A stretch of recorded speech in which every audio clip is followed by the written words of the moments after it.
The wind screaming down from the high granite peaks of the Bitterroot Range did not care about justice, and it certainly did not care about the woman stumbling through the knee-deep drifts. It was late November, the year 1874, and the Montana Territory was tightening its fist around the land. Clara Hale paused, leaning heavily against the rough bark of a ponderosa pine, gasping for air that felt like swallowed glass. She pressed a gloved hand against the heavy swell of her belly. The child moved inside her, a slow and rolling protest against the cold, reminding her that she was not dying alone, not yet. She looked back the way she had come, but the snow was already busy erasing her tracks. It was better this way. If the snow could hide her trail, it might keep the men from Silver Creek from following. She could still hear their voices in her mind, louder than the gale stripping the needles from the trees. She could see the sheriff's face, red and sweating despite the chill of the town meeting hall, and she could feel the weight of Mrs. Gable's stare, sharp as a skinning knife. "You are too calm." Clara Hale. That was what the banker's wife had said. A woman who just lost her husband ought to be wailing. She ought to be tearing her hair. You stand there like a statue. It is not natural. It is the look of a woman who is glad to be rid of him. Clara shivered, wrapping her threadbare wool coat tighter across her chest.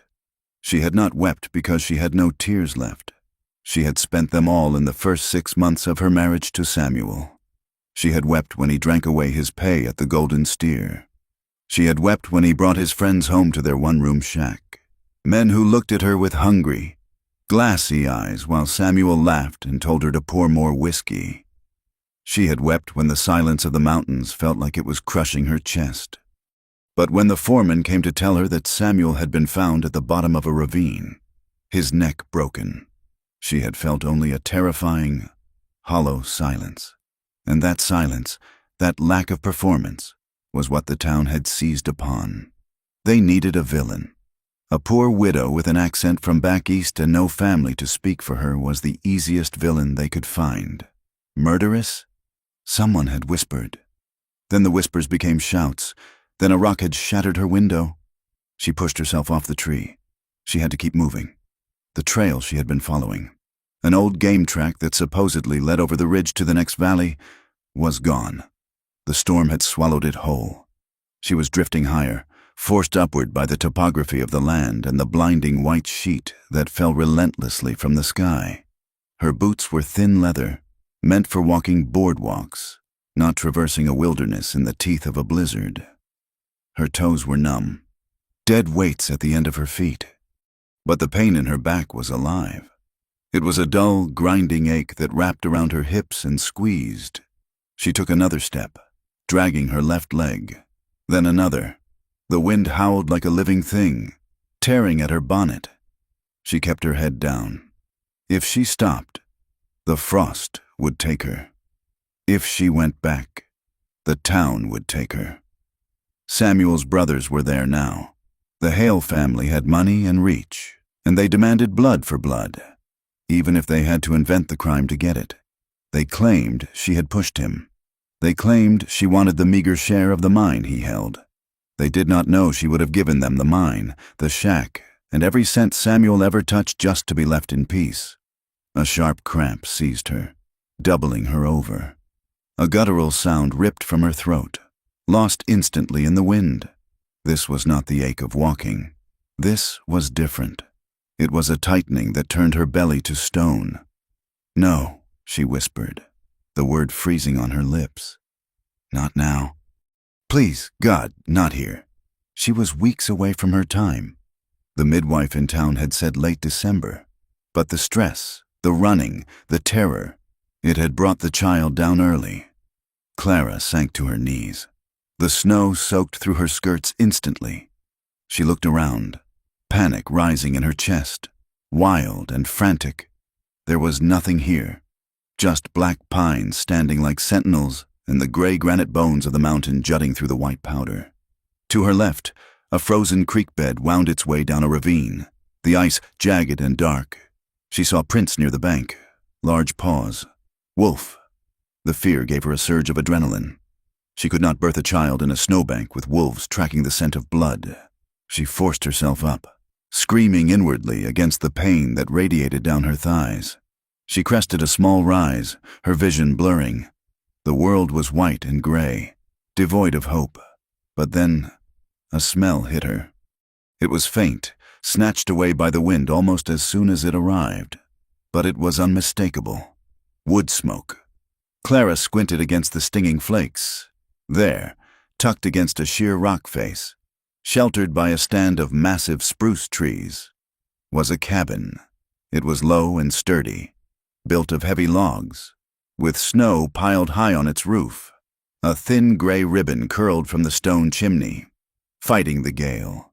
It looked like a dark blemish on the pristine white slope, but to Clara, it looked like heaven. She did not walk the last 100 yards so much as she fell through them. She stumbled, crawled, and dragged herself toward that door. The labor pains were coming faster now, rhythmic waves that stole her breath and left her gasping. She reached the rough-hewn door and collapsed against it. She raised a fist and pounded. The wood was solid, unyielding. "Help me," she croaked. Her voice was a ruin. She pounded again, harder. Inside, there was movement, heavy footsteps, the sound of a bolt sliding back. The door swung inward. Heat rushed out, smelling of pine pitch and curing meat.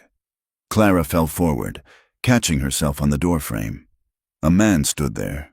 He was tall, filling the space, silhouetted against the firelight behind him. He held a rifle halfway to his shoulder, the barrel pointing at the sky but ready to drop level in a heartbeat. He was a mountain of a man, wearing a heavy flannel shirt and trousers tucked into boots that looked like they had walked 1,000 miles.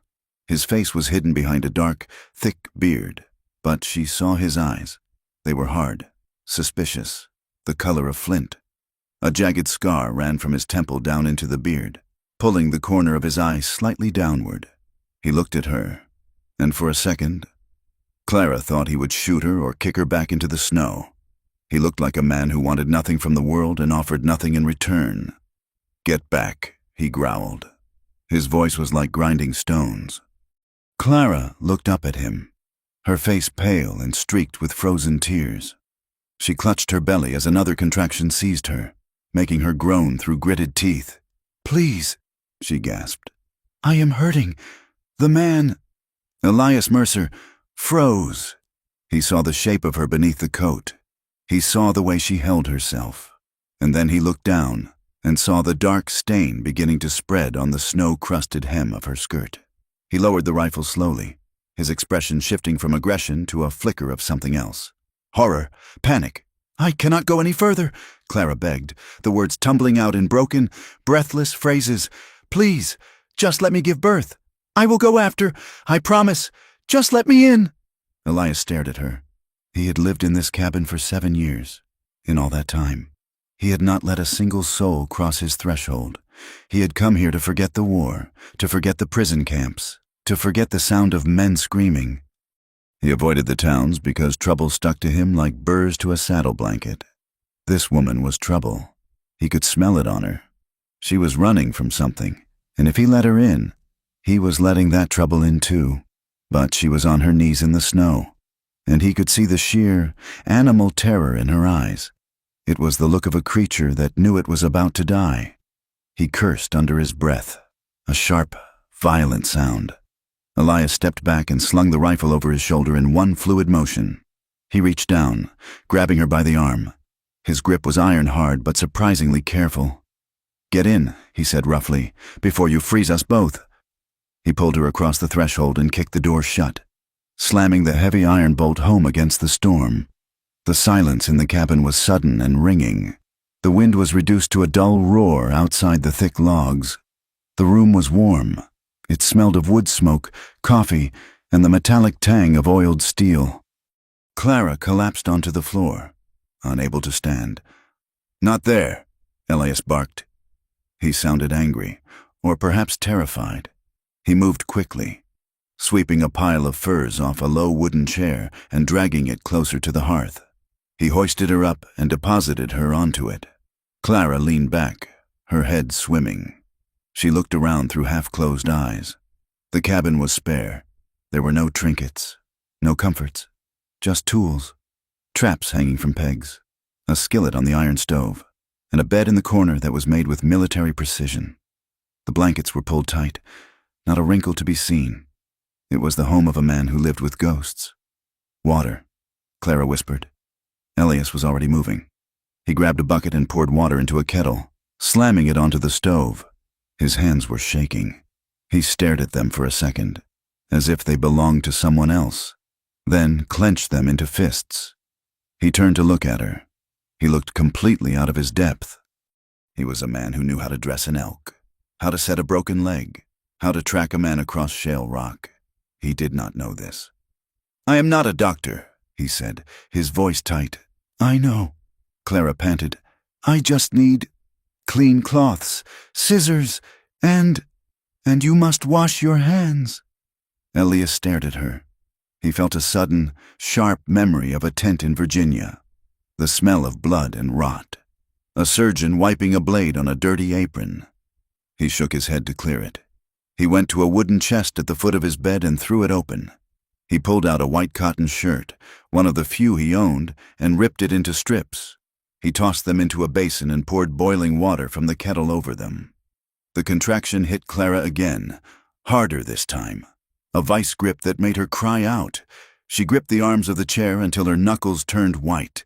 "The baby is coming," she gasped. "Now!" Elias looked at the bed. It was too far. He looked at the floor. He grabbed the furs, wolf and bear pelts, thick and soft, and spread them on the floor near the hearth. "Here," he said, "it is warm here." He helped her down from the chair. Clara was past modesty. She was past shame. She was entirely reduced to the physical task of bringing a life into the world.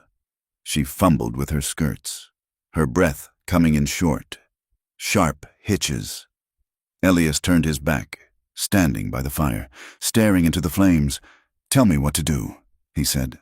"Watch," Clara whispered. "You have to watch. If the baby is turned." Elias closed his eyes. He took a deep breath, filling his lungs with the scent of pine smoke, trying to steady the hammer of his heart. Then he turned around. He knelt beside her. The sight of the blood, the sheer visceral reality of it, made his stomach turn. But he did not look away. He saw the crown of the child's head. "Push," he said. It was an order. The only way he knew how to speak in a crisis. Clara screamed. It was a raw, primal sound that seemed to shake the dust from the rafters. She bore down, her face turning crimson, sweat beading on her forehead despite the cold draft leaking under the door. Elias reached out. His large, calloused hands that had killed men and broken horses, hovered near her. "Keep pushing," he said, his voice low and surprisingly steady. "I see the head." The minutes stretched into hours. Outside, the storm raged, burying the cabin, burying the world. Inside, the battle was fought in inches. Clara's strength was fading. Her skin was gray, her eyes rolling back. "I can't," she whispered. "I can't do it." "You can," Elias said. He leaned in close. "Listen to me. You did not walk through a blizzard to die on my floor. You push." He did not offer pity. He offered a command. And somehow, that was what she needed. She glared at him, hatred and determination mixing in her gaze. She took a breath that rattled in her chest and pushed with everything she had left. "Shoulders," Elias said. "One more. Come on." With a final, wrenching effort, the baby slid into his hands. Elias sat back on his heels, holding the slippery, warm weight of the infant. He stared at it, stunned. For a second, there was no sound. The baby was still, blue-tinged. Elias felt a cold spike of fear. He used a rough cloth to wipe the baby's face, clearing the mouth as he had heard an old midwife shout once. 20 years ago? Breathe, he whispered. Breathe. Damn you. The baby's chest hitched. Then a thin, wavering cry rose up, growing stronger until it was a squall of indignation. Clara slumped back onto the furs, sobbing. It was a sound of pure exhaustion. "It is a boy," Elias said. His voice cracked. He looked down at the child, at the tiny fists grasping at the air. and felt a strange sensation in his chest. It was as if a locked door inside him had been kicked open. He tied the cord with a piece of boiled twine and cut it with his hunting knife, which he had passed through the flame of the lantern. He wrapped the boy in the warmest piece of flannel he could find and handed him to Clara. She took the child, pressing him against her chest, weeping softly. Elias stood up. His legs felt weak. He backed away, giving them space, retreating to the other side of the room. He felt like an intruder in his own home. He felt like he'd just witnessed a miracle, or a catastrophe, or both. The rest of the night was a blur of small, necessary tasks. Elias kept the fire roaring. He heated more water. He found a bottle of whiskey and poured a cup, bringing it to Clara. "Drink," he said. "It will help." She drank it, her hands trembling so bad he had to steady the cup for her. He cleaned the floor. He took the soiled cloths and burned them in the stove. He moved with a quiet efficiency, trying to impose order on the chaos. He did not look at Clara directly, not out of coldness, but out of respect. She was exposed, messy, vulnerable in a way that made him feel like he should avert his eyes. Clara drifted in and out of sleep, clutching the baby. Every time she woke, she saw him. He was sitting in the wooden chair by the door, the rifle across his knees, watching the fire. He looked like a guard dog. He looked like a man protecting something sacred. Dawn came slowly. The wind died down, leaving behind a silence so deep it rang in the ears. Clara woke fully. The pain was still there, a dull throb, but the urgency was gone. She shifted, wincing, and looked down at the bundle in her arms. Her son was sleeping, his face puckered and red. She looked up. Elias was standing by the window, peering out through a crack in the shutter. The morning light filtered in, gray and cold. It revealed the cabin in stark detail. The dirt floor was swept clean. The pelts were stacked neatly again. A pot of porridge was bubbling on the stove. Clara felt a wash of shame. She was lying on a stranger's floor, covered in his blankets, holding a child born in his presence.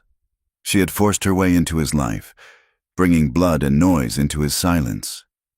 "Thank you," she whispered. Her voice was raspy. Elias turned. He did not smile. His face was tired, the lines around his eyes etched deep. "The storm is breaking," he said. He walked over to the hearth and crouched down to add a log to the fire. As the fresh flame caught, the light flared up, illuminating Clara's face and arms. Her sleeves were pushed up. On her wrists, dark purple bruises stood out against the pale skin. They were shaped like fingers. Elias's gaze stopped on them. Then he looked at her face. The split lip she had been nursing was healed, but the faint scar was there, and there was a shadow on her cheekbone that spoke of an old blow. He knew those marks. He had seen them on men in the army who were bullied by their sergeants. He had seen them on horses that had been broken with a heavy hand. He looked her in the eye. Clara flinched, pulling her sleeves down quickly to hide the marks. She waited for him to ask. She waited for the judgment. "Who hit you? Why did you let them? What kind of woman gets treated so?" Elias said nothing. He merely poked the fire, sending sparks rushing up the chimney. "Eat," he said, nodding toward the porridge. "You need strength." The restraint was heavy in the room. It was not indifference. Clara realized with a jolt that it was kindness. He was giving her the dignity of her silence. She sat up slowly, adjusting the blanket around her shoulders. She looked toward the window. Through the glass, she could see the world outside. The snow was piled 4 feet high. The mountains were endless, white peaks stretching into the distance. It was beautiful, but it was a prison. She was miles from civilization. She was snowed in with a man she did not know, a man who slept with a rifle. She had traded the danger of the town for the danger of isolation. Elias stood up suddenly, his head cocked to the side. "What is it?" Clara asked, clutching the baby tighter. Elias moved to the door. He pressed his ear against the wood. Clara strained her hearing. At first, she heard nothing. Then, faint and distorted by the distance and the echoes of the valley, she heard it, voices, or maybe the crack of a rifle shot. It was far down the mountain, perhaps miles away, carried on the thin, cold air, but it was there. Elias turned back to her. His face was grim. "They are looking," he said flatly. He checked the load in his rifle. The metallic clicked loud in the quiet room. Clara felt the cold seep back into her bones. The town had not given up. They were searching, and the smoke from the chimney, the smoke that had saved her life, was now a beacon marking their location. The cabin would not stay hidden forever. The days following the birth did not pass in hours, but in drifts of snow and intervals of pain. Clara Hale lay in the bed that Elias Mercer had surrendered to her, a bed that smelled of cedar shavings and a man's solitary life. Her body felt as though it had been unmade and stitched back together by a blind seamstress. She was weak, a weakness that went down to the marrow of her bones, leaving her trembling even when the fire roared in the stone hearth. Elias moved through the cabin like a ghost haunting his own home. He was a large man, yet he learned quickly how to make himself small, how to step softly on the timber floorboards so as not to wake the infant sleeping in a crate lined with rabbit fur. He cooked. That was his primary language of care. He made broths from dried venison and wild onions, dark and salty, and brought them to her in a tin cup. He did not ask if she was hungry. He simply held the cup out until she took it. "Drink," he would say. "It will put iron back in your blood." One evening, 3 days after the child arrived, Clara woke to the sensation of heat against her feet. Elias was kneeling at the foot of the bed, sliding smooth river stones, wrapped in flannel, under the heavy wool blankets. He had warmed them by the fire. "You are shivering," he said, not looking at her face. Clara watched him. His movements were efficient, almost military, but there was a hesitation in them now, a caution that had not been there when he held the rifle. "You are kind to do this," Clara said. Her voice was still a rasp, thin as paper. Elias stood up abruptly, dusting his hands on his trousers. "I am doing what needs doing. I do not know women's business. I know how to keep livestock alive in a freeze. It is not so different."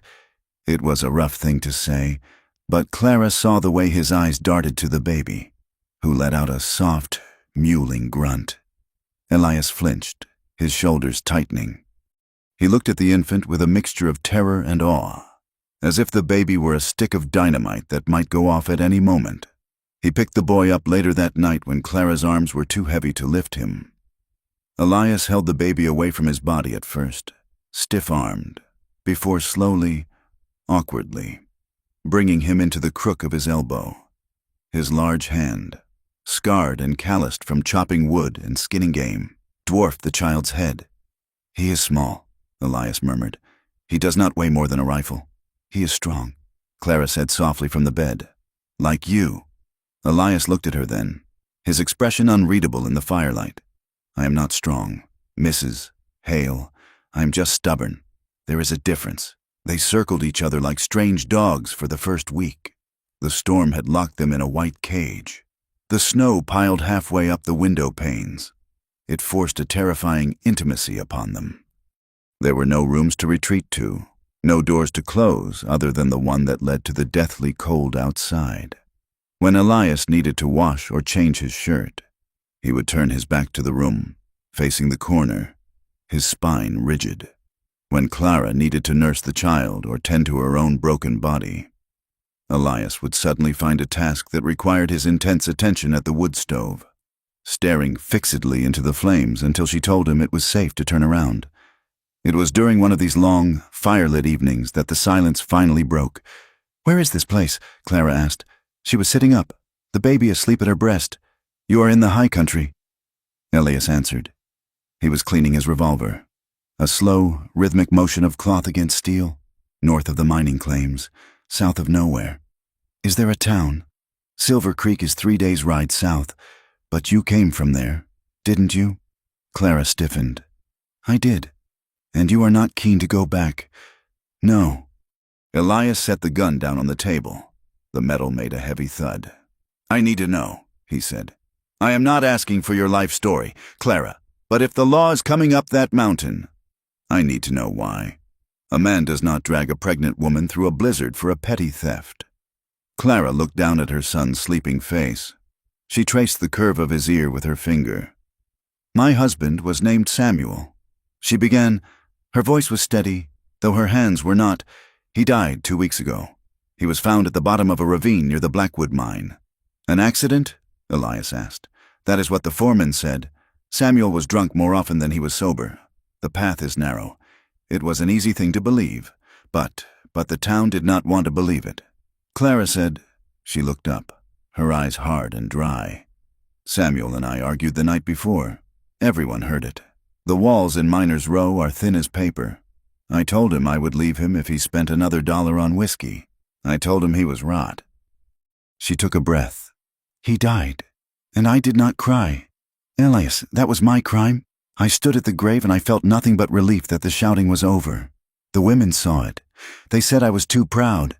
They said a widow who does not weep is a widow with a guilty conscience.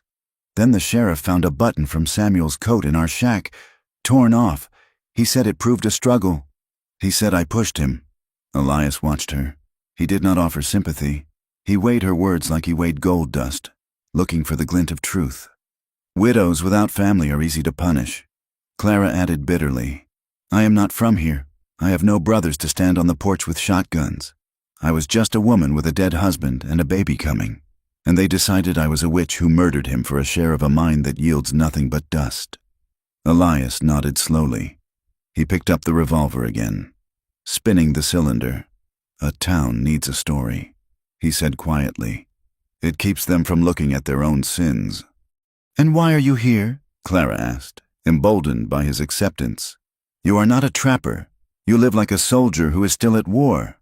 Elias stopped his hands. He looked at the scar that ran down his face, a jagged white line that disappeared into his beard. "I was a hired hand. Once," he said, "down in Wyoming, a range war started. Rich men drawing lines on maps they had never seen.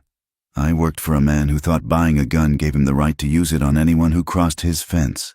I testified against him when he burned out a squatter family." He stood up and walked to the window, staring at the black reflection of the room in the glass. "He had friends, powerful friends. They said I was the one who lit the fire. They said I was a mad dog. I spent a year in a territorial prison before a judge overturned it, but the name stuck. Dangerous, unstable." He turned back to her. "I came up here because the mountains do not care what your name is. They only care if you can cut wood and shoot straight, but you should know. Clara, you are in disputed country. There is no law here. The map says it is territory land. The miners say it is theirs, and the tribes say it belongs to the spirits. If the sheriff comes here, he brings his own law." Clara felt a chill that had nothing to do with the draft. "We are trapped," she whispered. Elias looked at the snow pressed against the glass. "Winter is the only jailer I trust," he said. "It will keep them out for now, but it keeps us in, too." The day settled into a rhythm of survival. Survival, Clara learned, was a series of small, unending tasks. As her strength returned, she refused to stay in the bed. She sat by the fire mending Elias's shirts, her needle flashing in the orange light.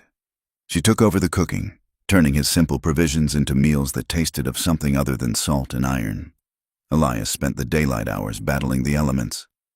He chopped wood until his breath hung in clouds around his head, building a stack against the cabin wall that grew higher every day. He hauled water from the creek, breaking the ice with a sledgehammer, carrying 2 heavy buckets up the slope with a yoke across his shoulders. Subtle intimacy grew in the spaces between these chores. It was not spoken. It was in the way Elias would pause at the door to stomp the snow off his boots, waiting until Clara nodded before entering, ensuring he did not startle the baby.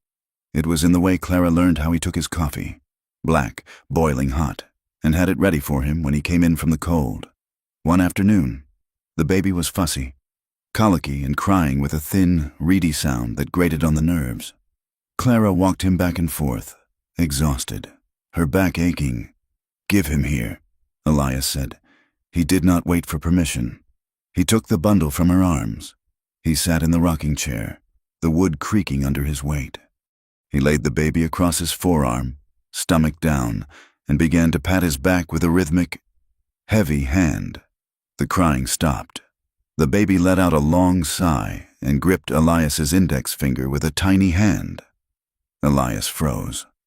He looked down at the small, pink fingers curled around his callous, dirt-stained skin. His face softened, the hard lines around his mouth relaxing in a way Clara had not seen before. He looked younger, less like a monument to endurance and more like a man. "He has a grip," Elias noted softly. Clara watched him from the table, a strange ache blooming in her chest. It was dangerous. She knew. To feel safe. Safety was a lie, but watching this scarred, solitary man rock her son. She felt the tight knot of fear in her stomach loosen just a fraction. Trust was taking root in the frozen soil of their situation, growing faster than she would have thought possible. That night, after the baby was asleep, Clara stood by the hearth. She was still pale, her hair in a loose braid over her shoulder. She looked at Elias, who was oiling his boots by the door. "Elias," she said. He looked up. "Yeah? Thank you." She said. The words felt inadequate. "You could have left me on the doorstep. You could have turned me out once the storm broke." Elias looked at her. The firelight caught the gold in her eyes and the flush of heat on her cheeks. She was wearing one of his old flannel shirts over her dress because it was cold, and the sight of her in his clothes did something to his chest that he did not like. It made him want things he had sworn off years ago. He looked at her too long. The silence stretched, heavy and thick. He saw the pulse jumping in her throat. He saw the way she leaned slightly toward him, perhaps without even knowing it. Desire collided with fear. He wanted to cross the room. He wanted to touch her face, just to see if her skin was as soft as it looked. But he remembered the bruises on her wrists. He remembered the dead husband in the ravine. He stood up abruptly, the chair scraping loud against the floor. "I need to check the horses," he said roughly. He went out into the cold, leaving her standing alone by the fire, her heart hammering against her ribs.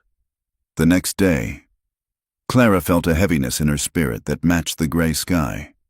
She sat on the edge of the bed, the baby nursing fitfully. "I feel dirty," she said suddenly into the quiet of the room. Elias was sharpening his axe. The rhythmic shh of the stone against the blade stopped. "Why?" he asked. "The way they looked at me in town," Clara said, staring at the wall. "Even before Samuel died, they looked at me like I was something spoiled, and now I am a widow, hiding in a mountain man's cabin. I know what they would call me. They think a woman without a husband is just a body waiting to sin." She pulled the blanket up, covering her shoulder. "I feel like I have done something wrong just by surviving." Elias set the axe down. He walked over to her, his boots heavy on the wood. He did not sit, but he stood close enough that she could smell the pine resin on his clothes. "Clara," he said.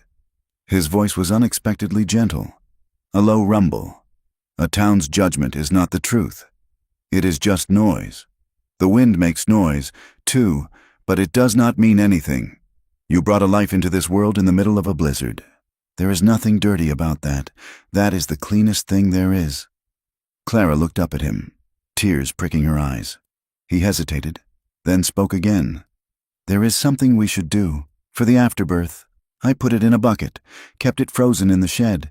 It is an old way, something I learned from the tribes and the old settlers. You bury it. You give it back to the land. It marks the child's place." Clara nodded, wiping her eyes. "Yes, I would like that." They went out behind the cabin, to a spot where two great pines crossed their branches. The snow was deep, but Elias had cleared a patch of earth. He dug a small hole with a spade, the ground frozen and resisting. Elias brought the vessel out and placed the contents into the earth with a solemn reverence. He did not treat it as refuse. He treated it as part of the mystery of life. He covered it with soil, then dragged 3 large, flat stones to mark the spot. "This is his ground now," Elias said. "He has a stake here." Clara stood in the biting wind, wrapped in a blanket, and wept. She did not cry for Samuel. She did not cry for the life she had lost.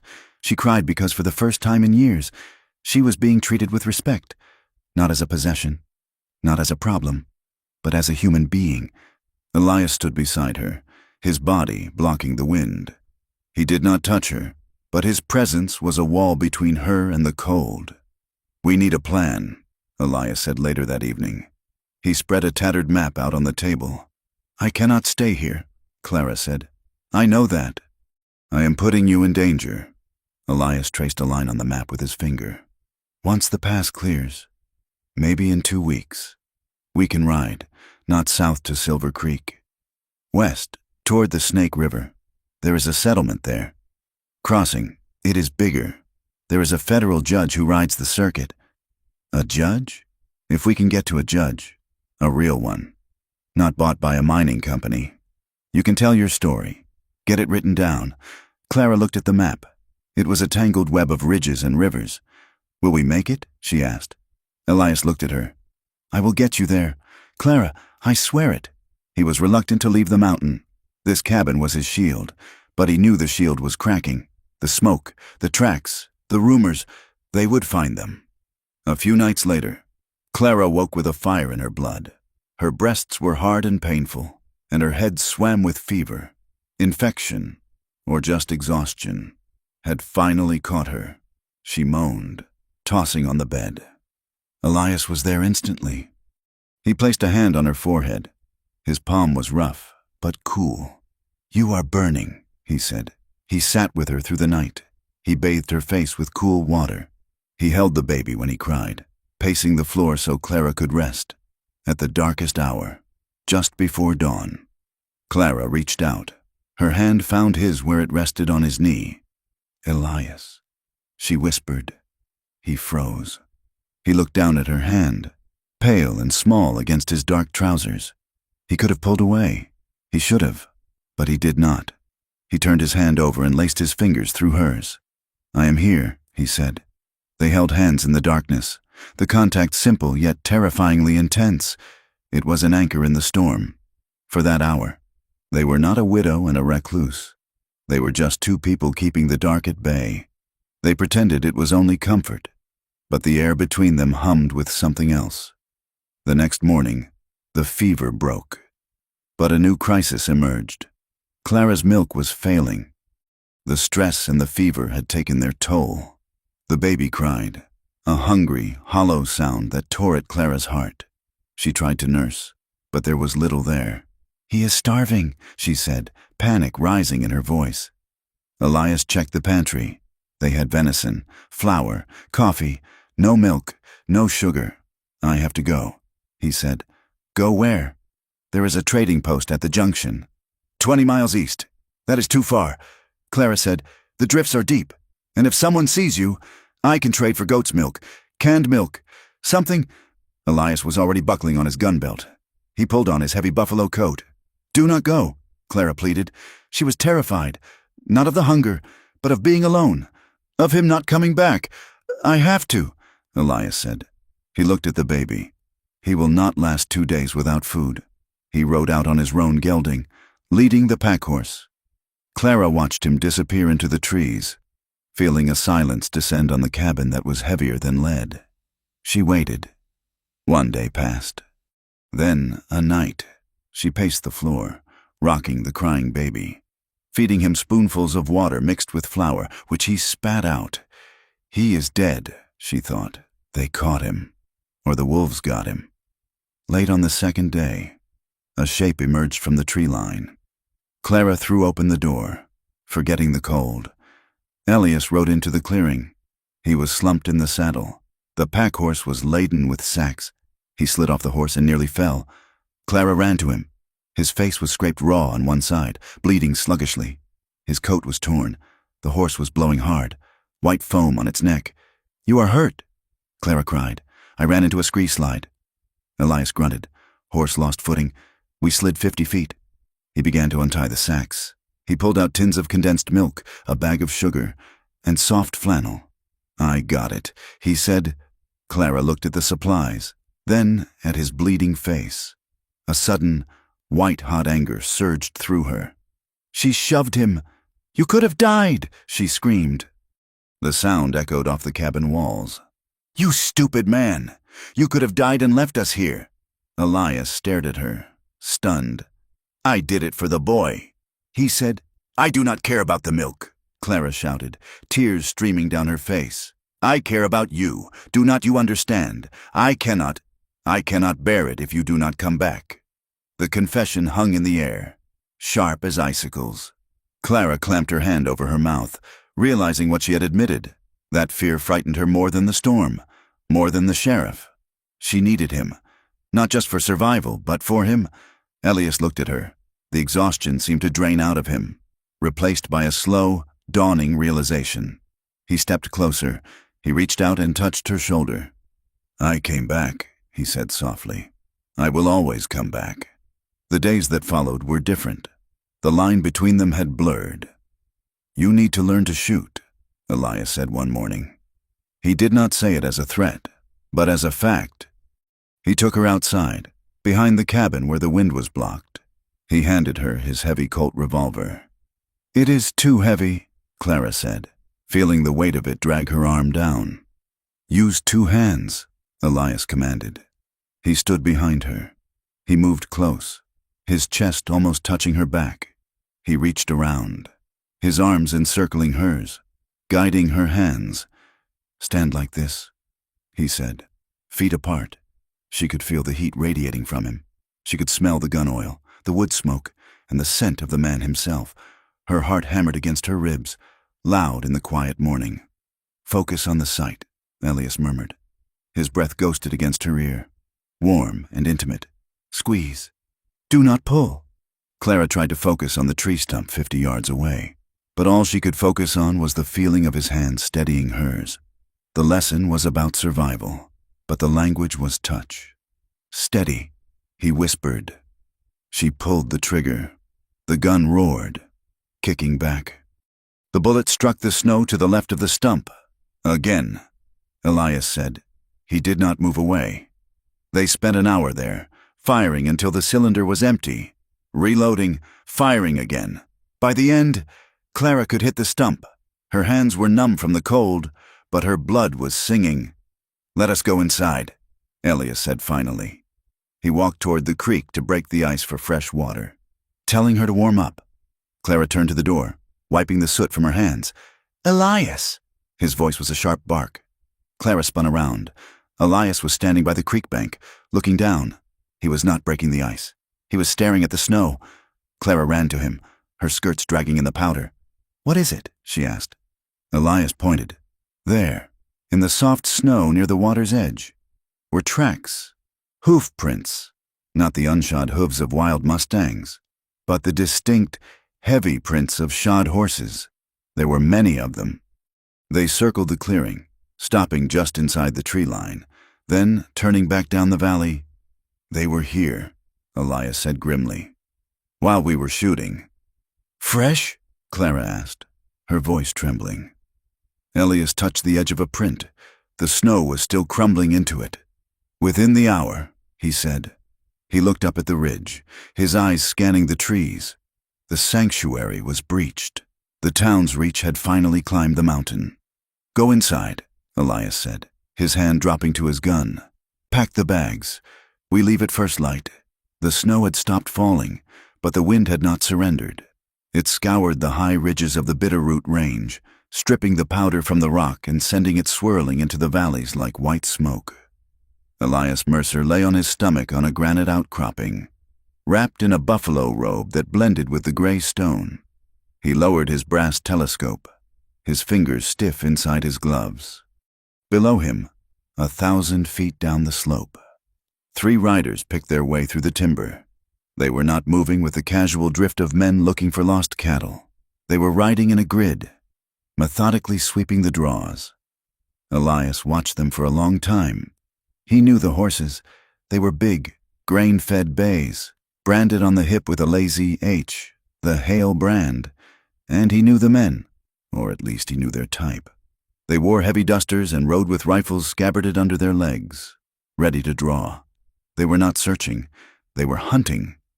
Elias slid backward until he was below the skyline, then stood and made his way back to where his own horse was tied in a thicket of aspen.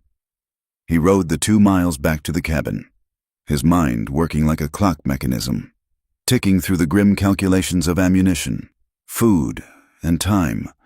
When he entered the cabin, Clara was standing by the stove, the baby tied to her chest in a sling made from a blanket. She looked at his face and knew. "They are Hales," Elias said, hanging his hat on the peg. "3 of them. They are sweeping the lower creek. They will be here by tomorrow if they keep that line." Clara sank onto the wooden bench. Her face was pale, the skin stretched tight over her cheekbones. "They will not stop," she said quietly. "Caleb Hale will not stop until he sees me dead or in a cell." Elias poured himself a cup of coffee, the metal pot clattering against the rim. "Why?" he asked. He turned to face her. "It is more than a dead brother. Clara, men do not ride through high country winter just for grief. Grief usually stays by the fire with a bottle. This feels like hate." Clara looked down at the sleeping infant. "It is hate," she said, "but it is not new. They hated me from the day Samuel brought me to Silver Creek." She looked up, her eyes flashing with a sudden, sharp defiance. "I was not one of them. Elias, I came from the east, from the tenements. I have no family name. I have no land. When Samuel married me, his father said he was bringing a stray dog into the house. They thought I was after their money, though God knows Samuel never saw a dime of it." She paused, taking a breath that hitched in her chest. "And I refused them. That is the real sin. Caleb, Samuel's older brother. He came to the shack when Samuel was away at the mine. He offered to help me with bills. He said a woman like me must be lonely. He put his hands on me." Elias went very still. His eyes narrowed. "I told him I would cut his throat if he touched me again," Clara said, her voice trembling with the memory of that fear. "He laughed at me. He called me trash. He said I should be grateful a Hale would even look at me. When Samuel died, Caleb saw his chance. If I am a murderer, then I am gone. And if I am gone, no one remembers that I rejected him." Elias set the cup down. The ceramic clicked against the wood table. "It is pride," he said softly. "Rich men kill for pride faster than poor men kill for bread." He walked over to the window, staring at the white expanse that separated them from the world. "I know how that song goes," he said. Clara watched his back. "You?" Elias nodded. "I was not always a ghost on a mountain. 10 years ago, I was working a herd near Laramie. The foreman was a man named Stokes. He liked to use his whip on things, horses, dogs, men who were slower than he liked. I saw him beat a stable boy near to death for losing a bridle. He turned, and the scar on his face seemed to darken in the dim light. I broke his jaw. I dragged him to the sheriff and testified. I thought the law was the law, but Stokes was the ranch owner's nephew. The sheriff arrested me for assault. The town, they did not want to believe a foreman was a savage. It was easier to believe the drifter was dangerous. They beat me in that cell. Clara, they beat me until I could not see out of my left eye. And when they let me out, they told me to run, so I ran." He looked at her, and the distance between them collapsed. They were 2 people marked by the same iron. "They make us into monsters so they do not have to look at themselves," Elias said.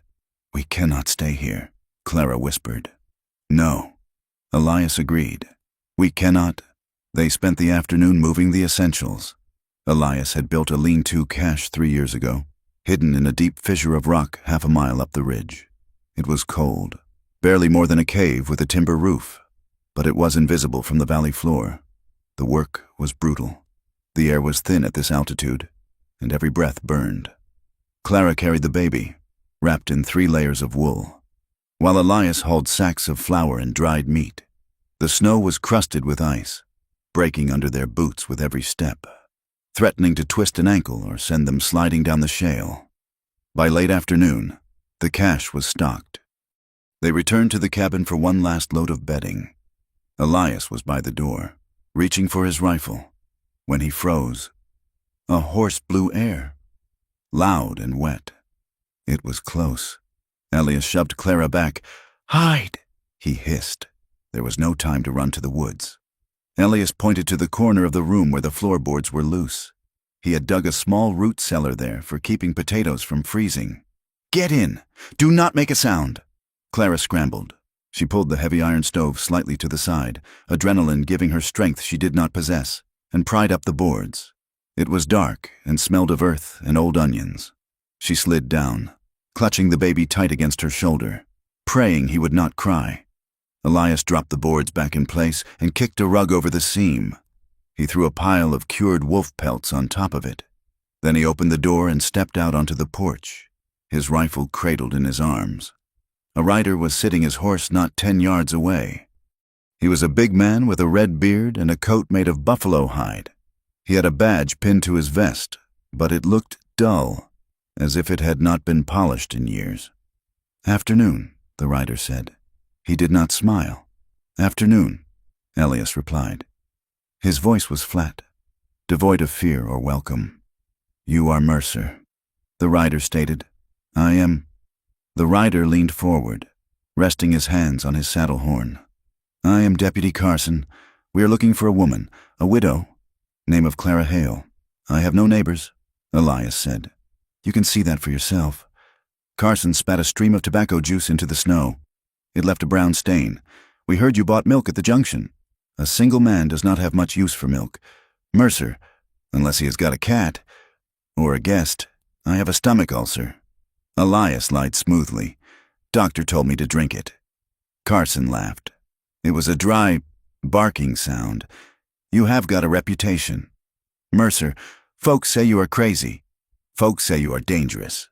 I say you are just a man who likes to hide." He walked his horse a few steps closer. The animal's hooves crunched on the packed snow. "That woman is a killer. Mercer," she bashed her husband's head in with a rock. "She is carrying a bastard child. Likely not even his. The Hales want her back. They want justice." Elias did not blink. His finger rested lightly on the trigger guard of his Winchester. "If she killed a man, the law will find her," Elias said. "But she is not here." Carson studied him. He looked at the cabin, at the smoke curling from the chimney. He looked at the wood pile. "If I find out you are lying, Mercer, I will burn this shack to the ground with you in it. Aiding a fugitive is a hanging offense in this territory. Get off my land," Elias said. Carson sneered. He wheeled his horse around. "We will be back," he called over his shoulder. "And next time, we won't be asking politely." He kicked his horse into a trot and disappeared into the trees. Elias stood on the porch for 5 long minutes, watching the tree line, making sure the man was truly gone. Then he turned and rushed back inside. He threw the pelts aside and ripped up the floorboards. "Clara?" She reached up, her hand trembling. Elias grabbed her wrist and hauled her out. She was covered in dust, her eyes wide with terror. The baby was awake, his mouth open in a silent cry that finally broke into a wail as the fresh air hit him. Clara collapsed against the table, her legs giving out. She was shaking so hard her teeth chattered. "He called me a whore," she whispered. "I heard him. He said I killed Samuel with a rock." Elias slammed the door and bolted it. He crossed the room in 2 strides and grabbed Clara by the shoulders. His restraint, the iron control he had maintained for weeks, shattered. "Look at me," he commanded. His voice was rough, almost a shout. Clara looked up, startled by his intensity. "He is a liar," Elias said fiercely. "He is a bought dog barking for his master. I do not care what he said. I care that you are breathing." He was gripping her hard, his fingers digging into the wool of her dress. He was terrifying in his anger, and yet Clara felt safer in that grip than she had ever felt in her life. "I wanted to kill him," Elias confessed, his voice dropping to a growl. "When he spoke your name, I wanted to put a bullet in his chest." He let her go abruptly and turned away, running a hand through his hair. He was shaking too. Clara stared at his back. She saw the tension in his shoulders, the way he leaned against the wall as if he were holding it up. "Elias," she said softly. He did not turn. "I have never felt safe," she said. The words came out unbidden. "Not with my father. He hit us when the crop failed. Not with Samuel. He hit me when the whiskey ran out. I thought men were just things that hurt you." She took a step toward him. "But when you stood on that porch, when you lied for me..." Elias turned slowly. His eyes were dark, filled with a storm of their own. "I have never let anyone in." Clara, not since the war, not since the prison. I thought if I let someone close, I would just lose them, or I would fail them. He looked at her, really looked at her, stripping away the layers of circumstance and fear. I am failing you now, he said. They found us. No, Clara said. She reached out and took his hand. His skin was rough, calloused, but warm. You are the only reason I'm alive. The air in the cabin shifted. The fear of the rider, the cold of the storm, the threat of the law. It all seemed to recede, leaving only the two of them in the small, fire-lit space. The baby had settled, lulled by the warmth. Clara looked up at him. She saw the man beneath the scars. She saw the loneliness that matched her own, a deep, aching hollow that they had both been trying to fill with silence. Elias looked down at her. He saw the bruise on her soul, and he saw the steel spine that held her upright. He stepped closer. It was not a conscious decision. It was a magnetic pull, inevitable as gravity. Clara, he breathed. He cupped her face in his hands. His thumbs brushed her cheekbones, erasing the memory of the dust, erasing the tears. Clara leaned into his touch. She closed her eyes and tilted her head up. He kissed her. It was not a smooth kiss. It was desperate. It tasted of coffee and fear and a longing so sharp it felt like a wound. It was the collision of two people who had been starving for kindness. Elias's arms went around her, pulling her against him, hard, as if he could merge their broken pieces into something whole. Clara gripped his shirt, pulling him closer, anchoring herself to him. For a moment, the world existed only in the pressure of his mouth on hers, in the heat of his body, in the frantic, terrified beat of their hearts. Then, from the crate near the stove, the baby let out a sharp cry. They broke apart as if they had been burned. Clara stumbled back, her hand flying to her mouth. Her lips felt swollen, tingling. Elias looked at her, his chest heaving, his eyes wide and dark. Clara stammered. I am sorry. I should not have. Elias shook his head. Do not, he said hoarsely. Do not apologize. He walked over to the crate and looked down at the baby, trying to steady his breathing. Clara sank into the chair. Guilt washed over her, cold and heavy. Samuel was dead only 2 weeks. She was a widow. She was a mother. She was running for her life. What right did she have to this? What right did she have to steal warmth from this man? It is wrong, she whispered. I am bringing you nothing but ruin. I am stealing your life, Elias, and I am disrespecting the dead. Elias turned on her. His face was hard again, but not with anger at her. The dead are dead. Clara. He spoke with the authority of a man who had seen battlefields. I have buried more men than I can count. Good men, bad men. They do not get to own the living. Samuel is gone. You are here. You are fighting for that boy. There is no sin in wanting to not be alone while you do it. He crouched in front of her. But we cannot stay here. Carson was right about one thing. They will burn us out. What do we do? Clara asked, wiping her eyes. We stop running, Elias said. Running just makes us prey. We need to hunt back. How? We need a judge, a real one. Not the drunk in Silver Creek, but we cannot get to the circuit court. You said the pass is blocked. Elias nodded. But there are other ways. I know a man, a trader.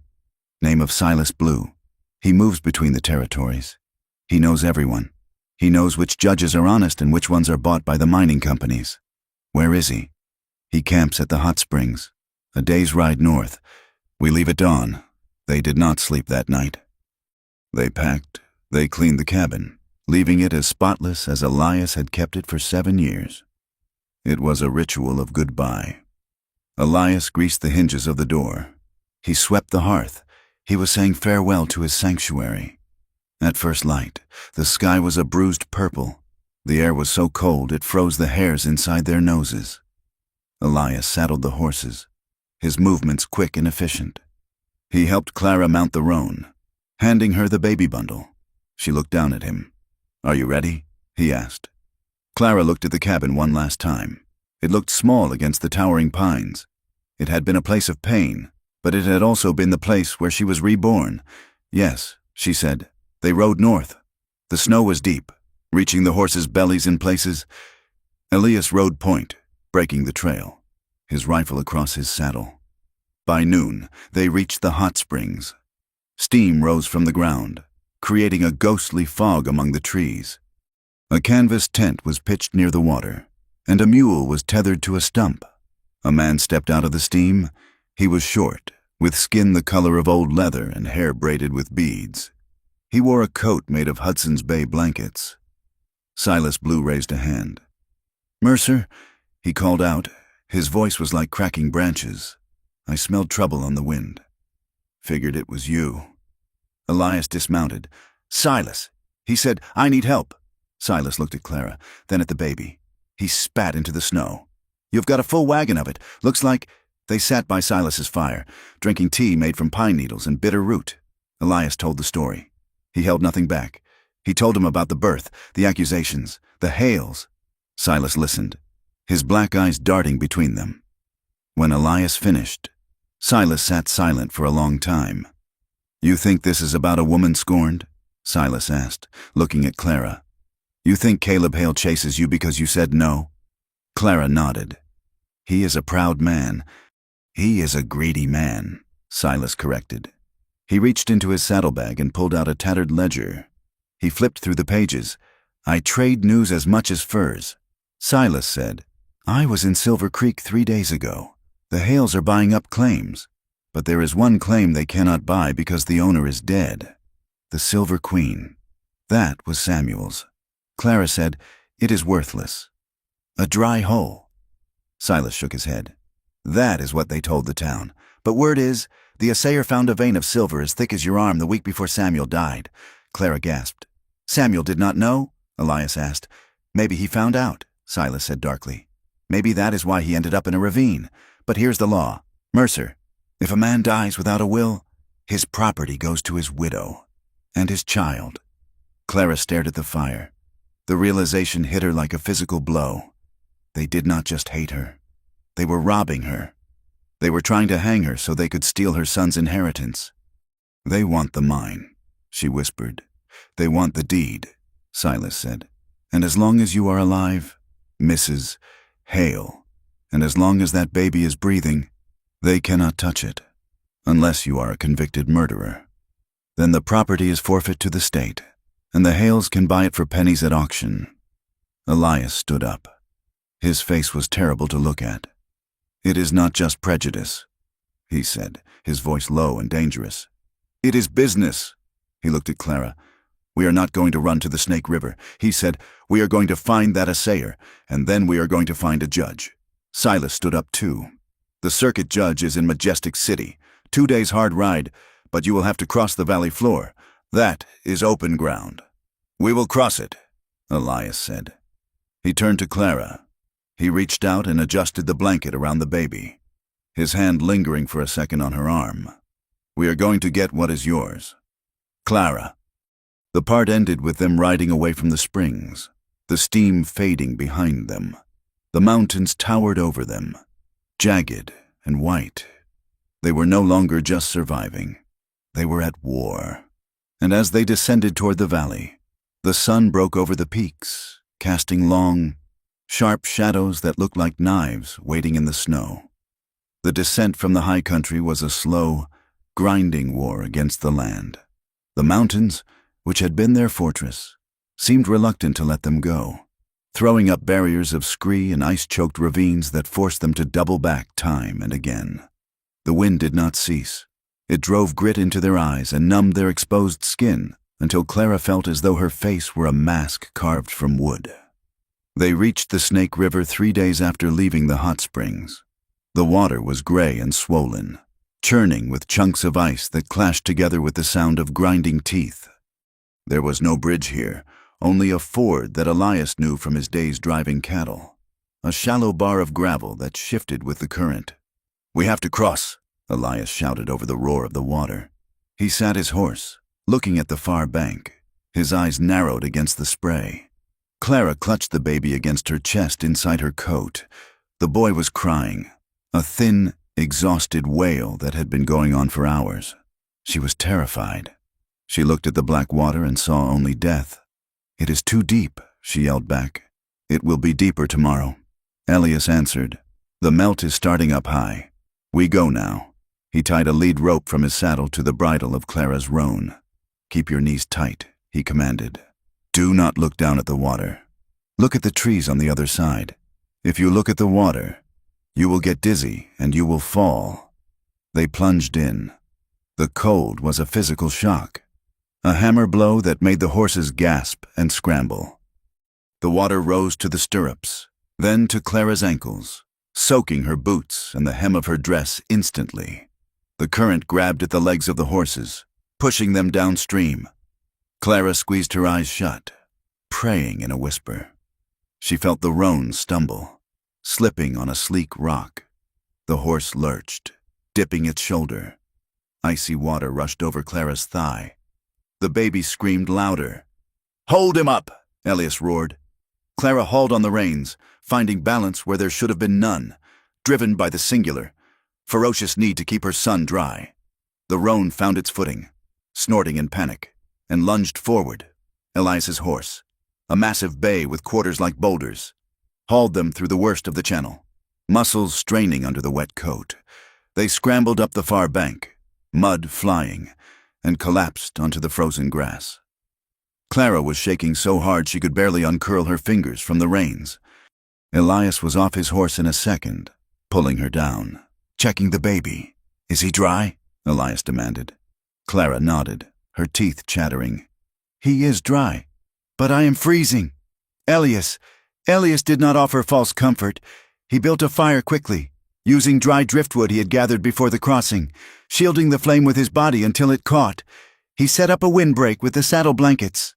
"We cannot stop for long," he said, feeding the fire. "But we will dry out."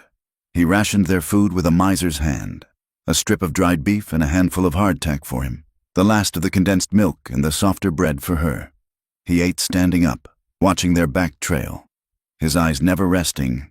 He avoided the open trails, guiding them through thickets of willow and alder where the branches whipped their faces but hid their passage from any patrols that might be quartering the valley. 2 days later, they rode into Oak Haven. It was not a city, but it was the largest settlement Clara had seen in a year. It was a scar of civilization cut into the valley floor, 2 rows of false-fronted buildings, a livery stable, a church with a peeling white steeple, and the smell of coal smoke and horse manure hanging heavy in the damp air. As they rode down the main street, the mud sucking at the horses' hooves, Clara felt the change in the atmosphere. In the mountains, she was a survivor. Here, she was a spectacle. Women walking along the boardwalk paused to watch them pass. They saw a woman with wind-burned skin and wild hair, riding astride like a man, carrying a child, accompanied by a scarred brute of a man who looked like he had crawled out of a wolf den. They whispered behind their hands. Their eyes were sharp, judging, stripping Clara of her dignity. "Look at her," a woman in a bonnet murmured loud enough to be heard, "running with a savage. And a baby too. Shameful." Clara kept her head high, but her face burned. She felt the old shame rising, the feeling of being dirty that she had confessed to Elias in the cabin. She wanted to shrink, to hide, but she remembered the 3 stones over the afterbirth and the way Elias had looked at her. "Ignore them," Elias said low. His voice was a growl. "They are just sheep bleating at a wolf." They stopped at the general store. Elias dismounted and tied the horses. He helped Clara down, his hands lingering on her waist for a fraction of a second too long, a protective gesture that drew a glare from a man sweeping the boardwalk. "Stay close," Elias said. They walked inside. The store was warm, smelling of coffee beans and dry goods. The shopkeeper, a balding man with an apron, looked up with a smile that vanished the moment he saw Elias. "We are closed," the man said flatly. "The door is open." Elias replied, "We need grain for the horses, and fresh milk." "I said we are closed," the shopkeeper repeated. "I know who you are.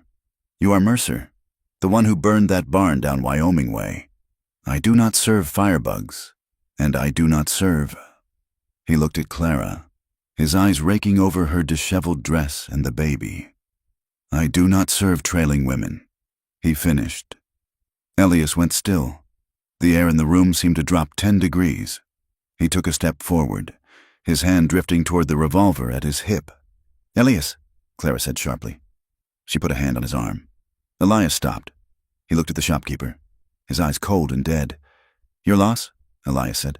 He turned and walked out, shepherding Clara before him. Outside, a young deputy was leaning against a hitching post, picking his teeth with a splinter of wood. Move along, Mercer, the deputy said. We do not want trouble here. Keep riding. We are seeing the doctor, Elias said. Is that against the law? Depends on what you need a doctor for. The deputy smirked. Maybe to check for lice? Elias's jaw tightened until the muscle jumped. He did not speak. He untied the horses and led them down the street to a small house with a shingle that read, A. Thorne, physician. They are trying to make you angry, Clara said quietly as they walked. They want you to draw that gun so they can kill you and call it justice. I know, Elias said. His voice was tight. It is a cage. Clara, reputations are cages. Once you are inside, they lock the door and throw away the key. Doctor. Thorne was a man of 60 with hands that shook slightly until they touched a patient, at which point they became steady as stone. He looked at Elias with suspicion, but he looked at the baby with concern, and that was enough. He examined Clara in the back room while Elias waited in the parlor, pacing the small rug like a caged tiger. The doctor asked Clara to lower her dress to check her ribs. He saw the old, yellowing bruises, the way the bones had knitted slightly crooked. He saw the scars on her back. These are not from a fall, the doctor said quietly. He was dipping a pen into an inkwell. No, Clara said. She stared at the wall. My husband, and the wrist, he twisted it. The doctor wrote in a heavy, leather-bound ledger. He did not ask for details of the drama. He recorded the facts. Patient presence with multiple healed fractures consistent with long-term physical trauma. Marks indicative of defensive wounds. General malnutrition. This book, Clara asked, pulling her dress back up. Will it stand in a court? The doctor looked at her over his spectacles. It is a medical record, madam. It is the truth of the body. The body does not lie, even when the lawyers do. He handed her a slip of paper with a summary of his findings. Keep this, he said, and feed that baby. He is strong, but he needs fat. When they left the doctor's office, the sun was setting.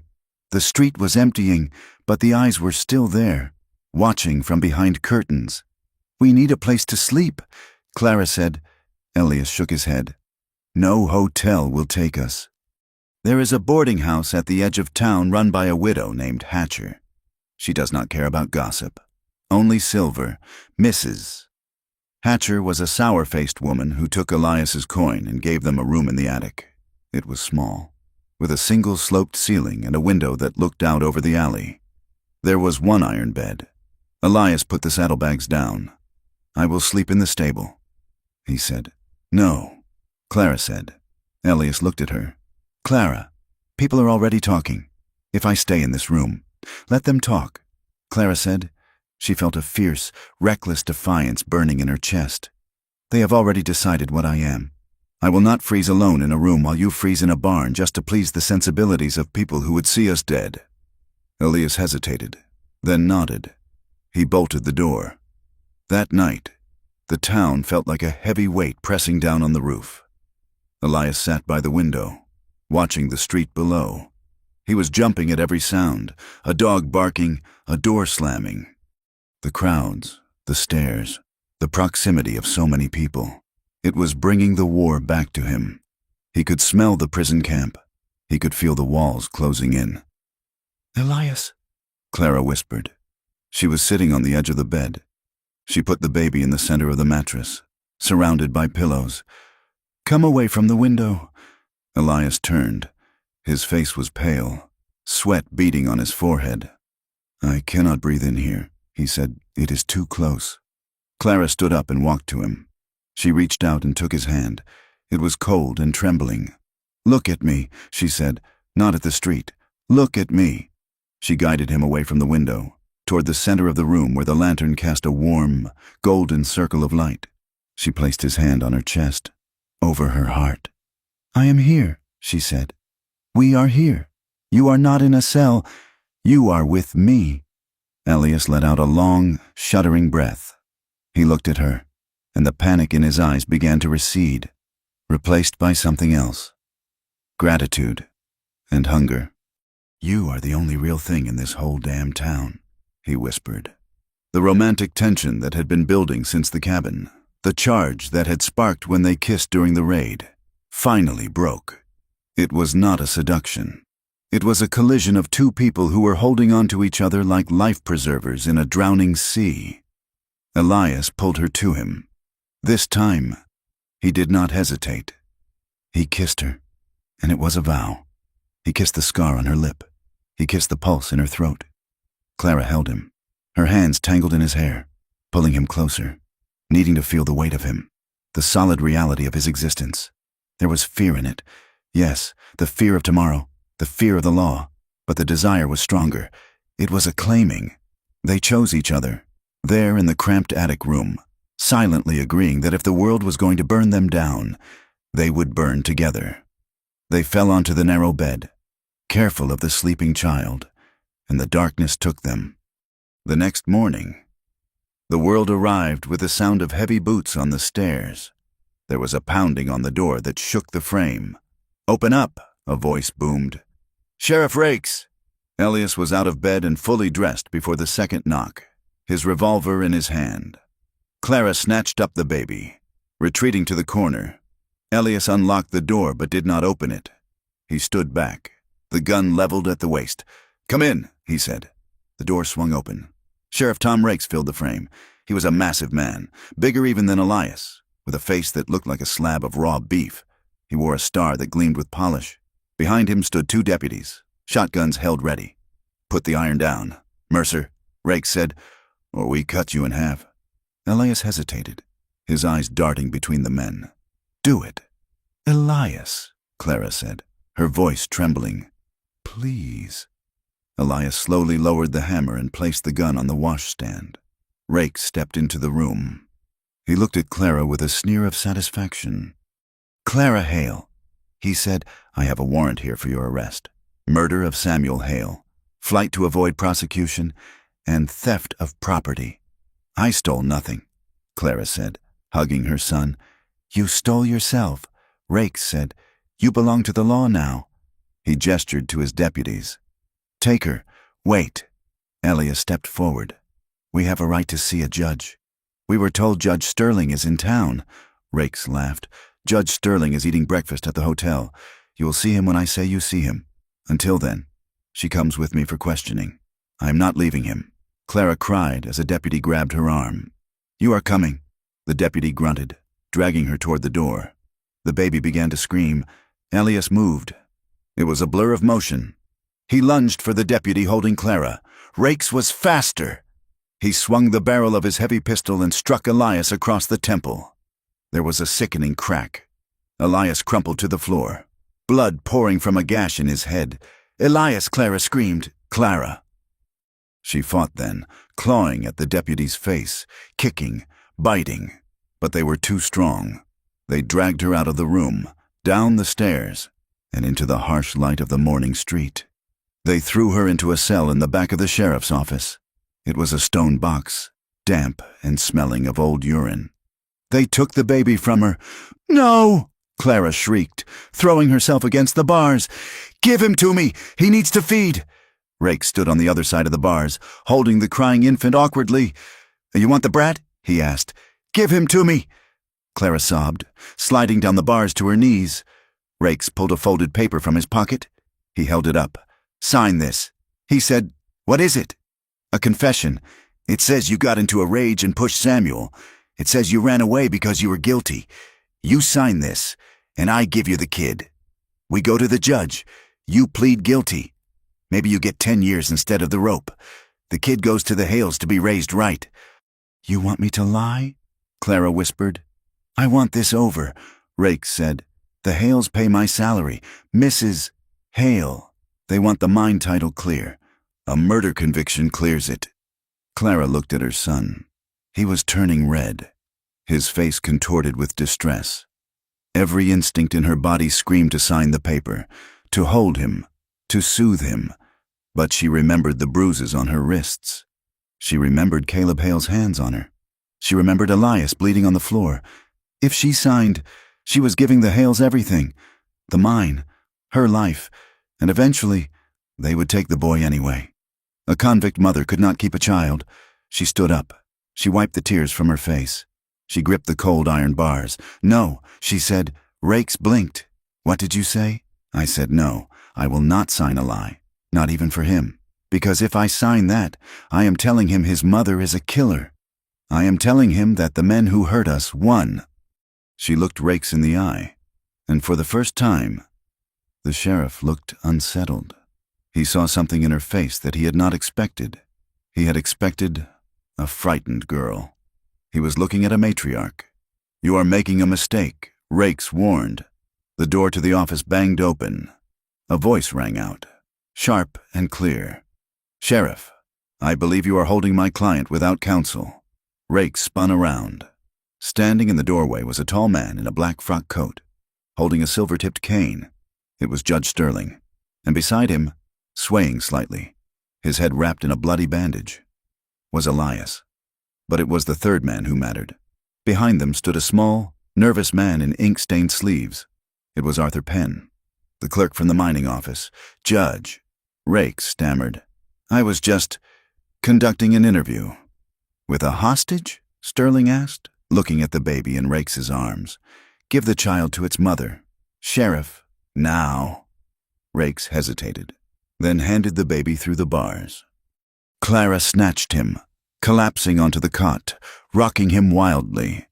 Elias stepped forward. He looked like death warmed over, his face gray, blood seeping through the rag on his head. But he was standing. "We found him," Elias rasped, pointing at the clerk. "Tell him." "Arthur," the little clerk trembled. "I have the ledger." "Sheriff, what ledger?" Rakes barked. "The payroll ledger for the Blackwood mine." Arthur squeaked. "It shows payments. $500 to a man named J.T. Miller, the explosives expert. The payment was made the day before Samuel Hale died, and it was authorized by Caleb Hale." The room went silent. "Sabotage," Judge Sterling said, his voice dropping an octave. "That is a federal crime, Sheriff, and if it resulted in death, it is capital murder." Rakes's face turned purple. "This is nonsense." "A clerk scribbles? I have the signed receipt," Arthur shouted, finding his courage. "Caleb Hale signed it. He paid to have the support beams blown. He killed his brother to get the claim, and he framed this woman to cover it up." Sterling turned to Rakes. "Release her," the judge ordered. "I have a warrant," Rakes growled, his hand hovering near his gun. "And I am the circuit judge for this territory," Sterling thundered. "I am revoking that warrant pending a formal hearing. You will release her, or I will have the marshal arrest you for obstruction of justice." Rakes looked at Elias. He looked at the judge. He looked at the clerk. He realized the ground had shifted beneath his feet. The town's narrative, the story they had built to protect their power, had just developed a crack. He pulled the keys from his belt and threw them on the floor. "Unlock it yourself," he spat. Elias picked up the keys. His hands were shaking, but he managed to slide the key into the lock. The door swung open. Clara stepped out. She did not look at Rakes. She looked at Elias.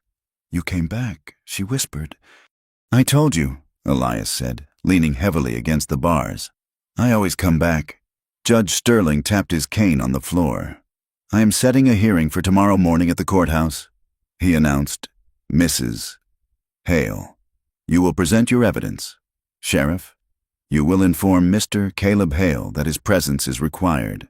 And if any harm comes to this woman or her witness in the meantime, I will bring the United States Army down on this town."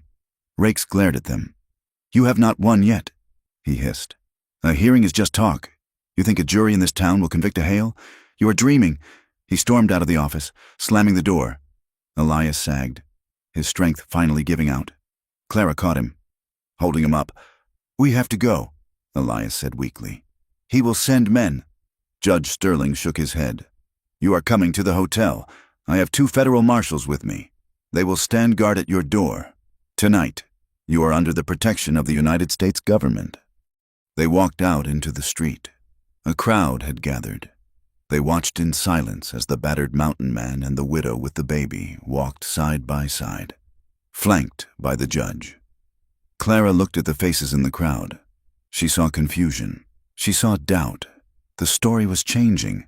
But as she looked toward the end of the street, she saw a group of men mounting horses near the saloon.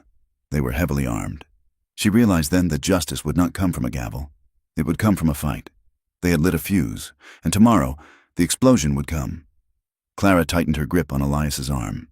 "We are ready," she said softly, though only he could hear. Elias looked at her, his eyes glassy with pain, but burning with that same fierce love. "Yes," he said, "we are." The part ended with them crossing the threshold of the hotel, the heavy doors closing behind them, shutting out the staring eyes but not the danger that waited for the dawn. The courthouse in Oak Haven was a drafty timber box that smelled of wet wool, stale tobacco, and the sour sweat of too many men packed into too small a space. It was early December, the year 1874, and the winter light filtering through the grimy, unwashed windows was gray and unforgiving. It cast long, distorted shadows across the floorboards, making the spectators look like a gathering of ghosts. They had come for a show. The town was hungry for it. News of the widow who ran with the mountain man had traveled faster than a telegraph wire, and the benches were filled with miners, ranchers, and bonneted women who held their Bibles like weapons. They wanted to see the sinner. They wanted to see the monster. Clara Hale sat at a small oak table near the front, her hands clasped so tightly in her lap that her knuckles were the color of new milk. She wore a simple gray dress that Mrs. Hatcher, the boarding house owner, had lent her. It was too big in the shoulders, making her look frail, but her spine was a rod of iron. Elias Mercer sat beside her. He had cleaned up, though the bandage on his temple was a stark white against his weather-beaten skin. He wore a borrowed coat that strained across his broad shoulders. He did not look at the crowd.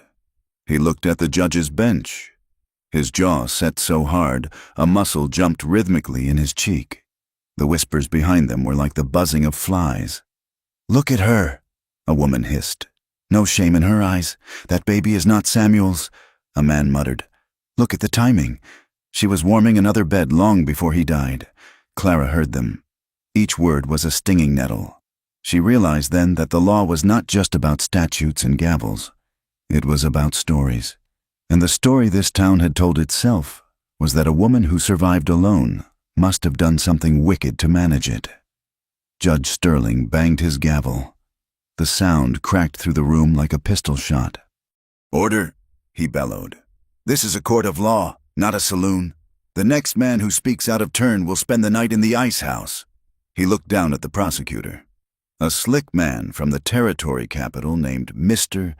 Vance, who had been hired by the Hale family. And then he looked at the defense, which was just Clara, Elias, and the unexpected support of the circuit judge's own insistence on fairness. "Mr. Vance stood up. He smoothed his vest. He looked at the jury. 12 men drawn from the saloons and shops of Oak Haven. "Gentlemen," Vance began, his voice oily, "we are here to discuss a tragedy. A good man, Samuel Hale, is dead, and his widow, instead of mourning, fled into the wilderness with a man of known violent character. We will prove that this flight was not fear, but guilt." He called his witnesses. They were a parade of prejudice. Mrs. Gable took the stand. She smoothed her skirts and looked at Clara with pure venom. She never cried. "Mrs. Gable stated, "not once.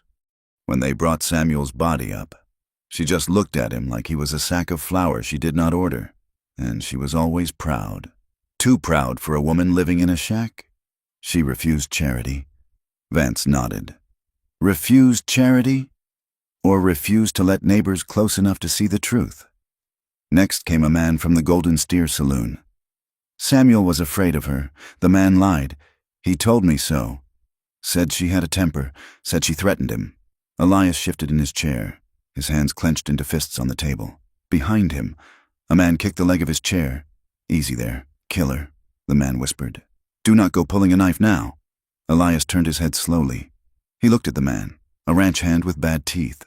Elias's eyes were flat and cold, the eyes of a wolf deciding where to bite. The ranch hand swallowed and looked away. Elias turned back. He felt Clara's hand brush his arm under the table. It was a light touch, but it anchored him. "Breathe," she whispered. "Do not give them what they want." He exhaled slowly. They wanted him to snap. They wanted the savage mountain man to prove them right. He would not give them the satisfaction. Then it was Clara's turn. She walked to the witness chair. The Bible was placed in her hand. She swore to tell the truth. "Mrs. Hale," Judge Sterling asked gently, "why did you run?" Clara looked at the crowd. She saw the faces of the people who had ostracized her. She saw Caleb Hale sitting in the front row, his face a mask of arrogant grief. "I ran because I wanted to live," Clara said. Her voice was not loud, but it carried to the back of the room. "Tell us about your marriage," Sterling said. Clara took a breath. She stripped away the privacy she had clung to for so long. Samuel was not a monster, she said. He was a man who was disappointed by life. He drank to forget that he was poor. And when he drank, he became mean. He hit me. A murmur went through the crowd. "He hit me because the mine was dry." Clara continued. "He hit me because the roof leaked. He hit me because I was there. And you all knew it." She pointed a trembling finger at the crowd. "You heard the shouting. You saw the bruises on my face when I came to market. You looked away. You sold him the whiskey that made him crazy. And then you judged me for the noise he made." She looked at Caleb Hale. "And when he died, his family did not come to comfort me. They came to take the shack. They came to take the few dollars in the jar. They blamed me because it is easier to blame a stranger than to admit your own blood is tainted." Vance jumped up. "Objection! The witness is slandering the grieving family. Overruled." Sterling said, "Sit down, Mr. Vance." Vance changed tactics. He walked up to Clara, leaning in close. "You say you were afraid, Mrs. Hale. Yet you ran to the cabin of Elias Mercer, a man with a criminal record, a man known for violence. Did you know him before?" "No." Clara said, "Are you sure?" Vance smirked. "A lonely woman. A strong man. It is a familiar story. Is it not true that you and Mr. Mercer conspired to remove your husband so you could be together? Is it not true that the child you hold so dear is actually—" "That is a lie," Elias roared. He stood up, knocking his chair over. The sound echoed like a gunshot. "Sit down, Mr. Mercer," Judge Sterling shouted. "He never touched me," Clara cried out, her voice breaking. "He saved my life. He's a better man than any of you." Vance smiled. He had what he wanted. The outburst looked like guilt. The afternoon dragged on. The air in the room grew heavy and stifling. It felt as though the walls were closing in, crushing them. Then, the door at the back of the room opened. A man walked in. He was dirty, covered in coal dust, his eyes white circles in a blackened face.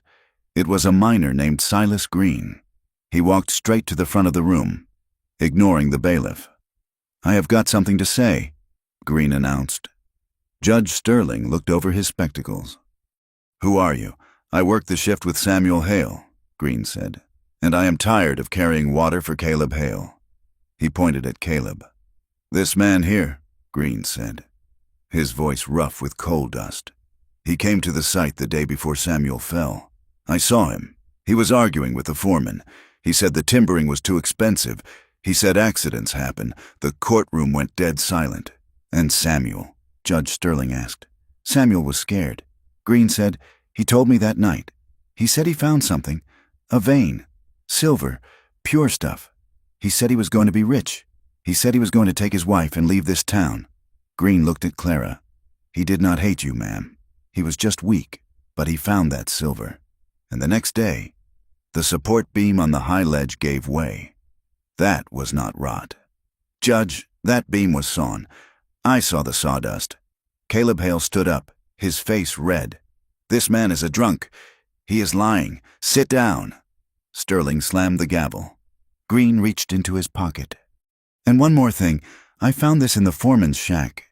He held up a piece of paper.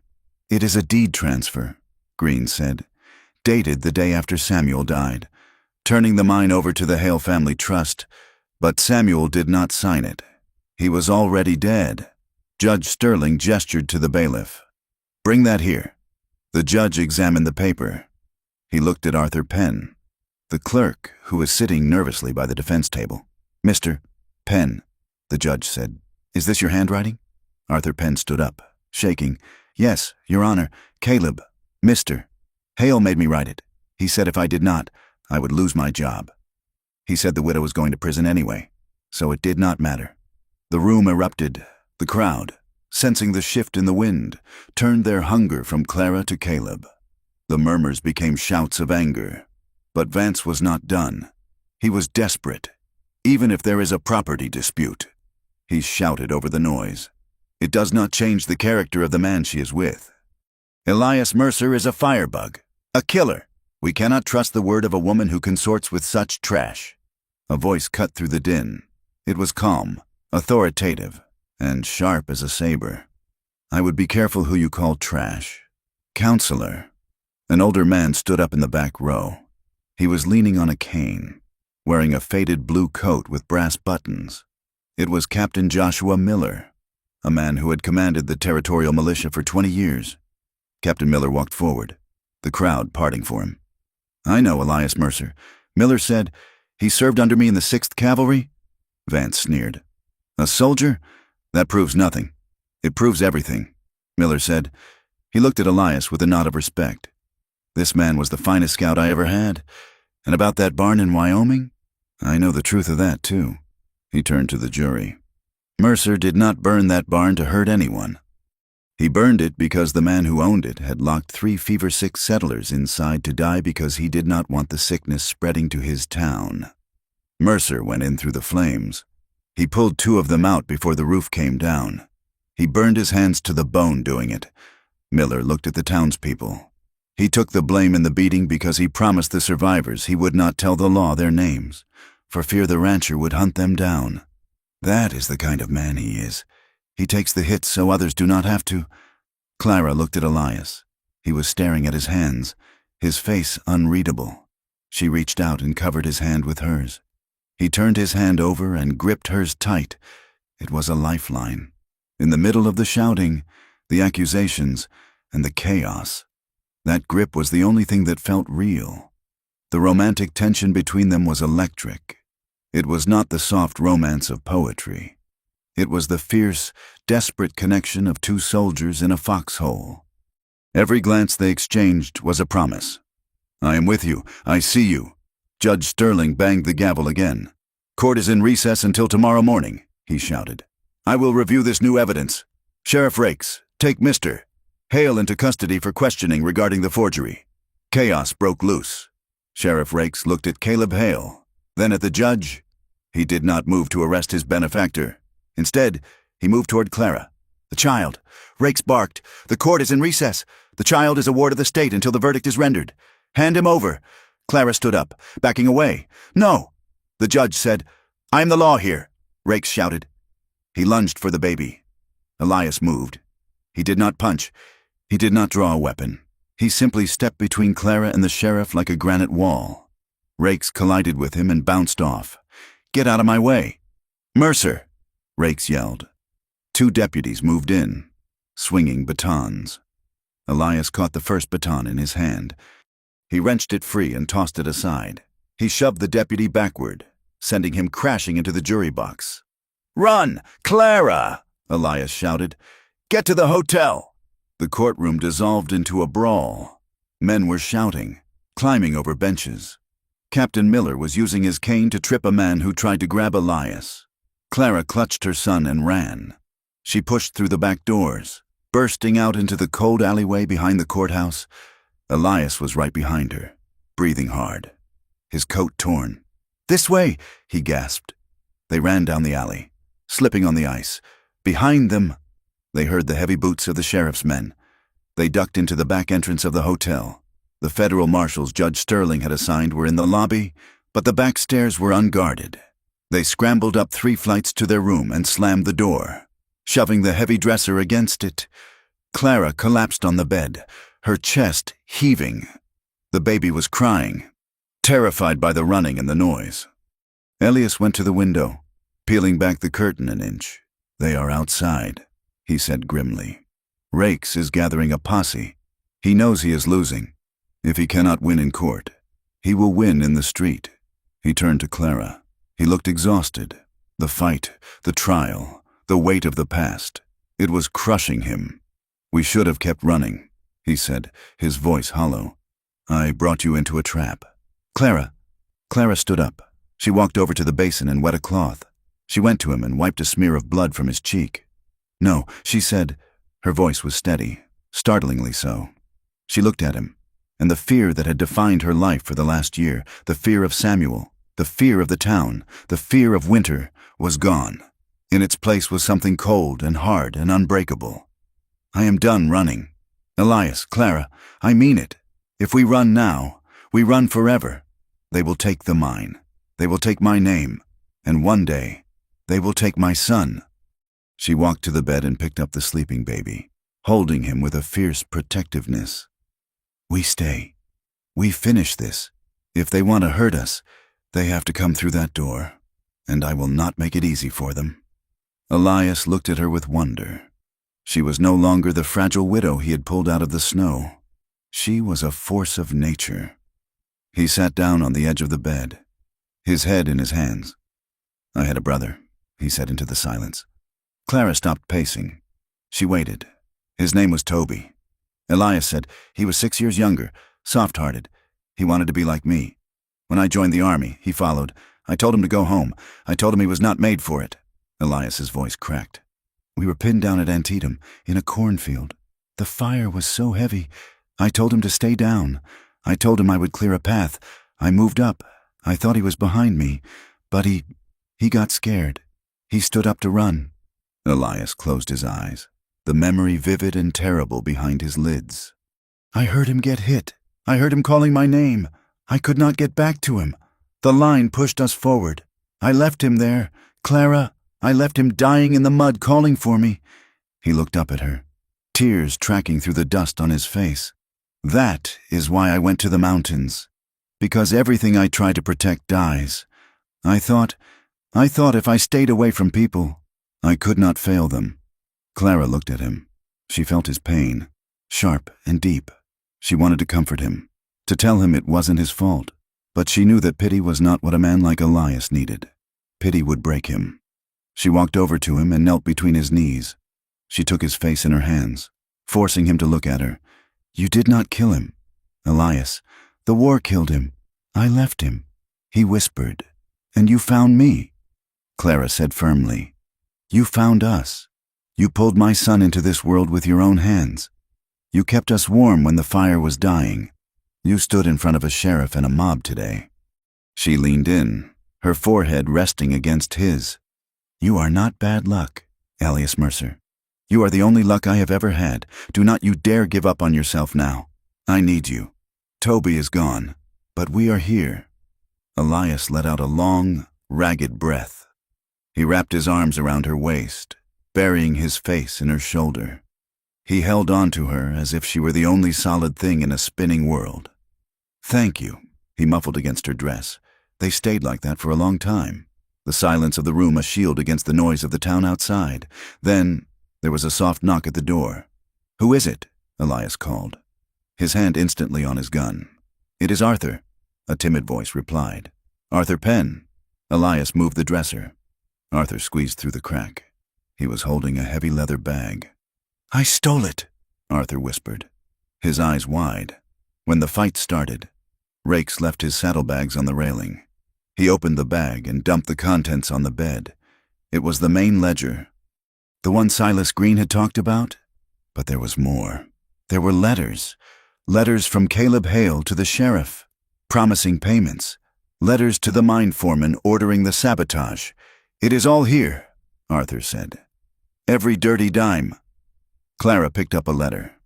Her hands shook, not with fear, but with fury. "This is it," she said. "This is the end of them." She looked at Elias. "Tomorrow," she said, "we give this to the judge." Arthur nodded nervously. I better go, if they find me here. Thank you." "Arthur," Clara said, "you are a brave man." Arthur blushed, looked at his boots, and slipped back out into the hall. Clara and Elias were alone again. The baby was asleep in the drawer of the dresser, which they had padded with blankets. The hotel room was cold. The fire in the small stove had burned down to embers. Outside, the wind howled around the eaves, a lonely, desolate sound. But inside, the air was thick with something else. Elias stood up and locked the door again. He turned to look at Clara. She was standing by the window, the moonlight washing over her pale skin and dark hair. She looked like a queen in exile. He walked to her. He did not ask this time.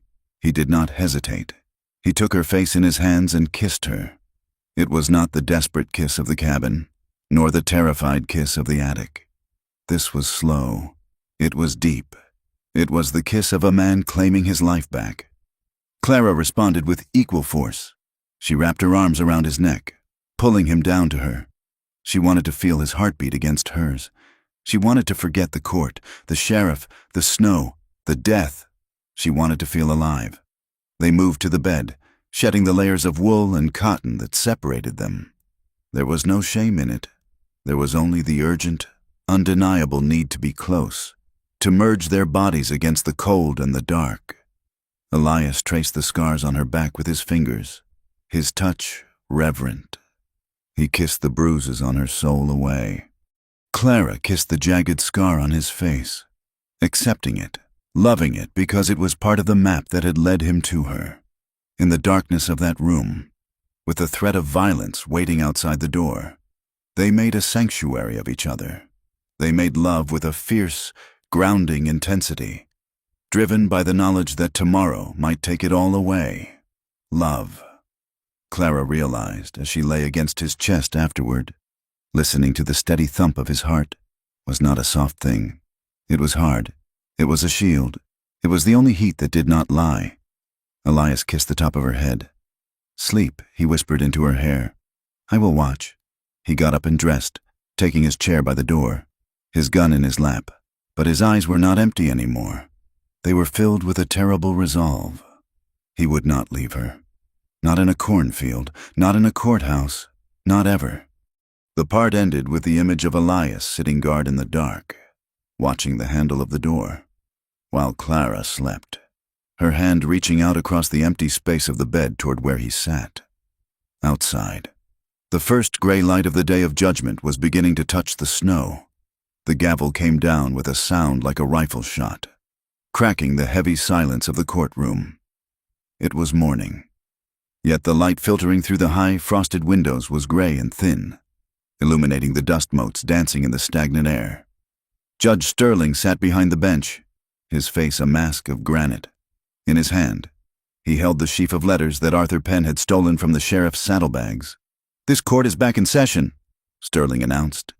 His voice was not loud, but it carried a weight that made the wood beneath the spectators' boots creak as they shifted uneasily. He looked over his spectacles at Sheriff Tom Rakes, who stood near the door with his arms crossed, feigning a confidence he no longer felt. Then the judge looked at Caleb Hale, seated in the front row, his expensive suit looking suddenly out of place in the grimy room.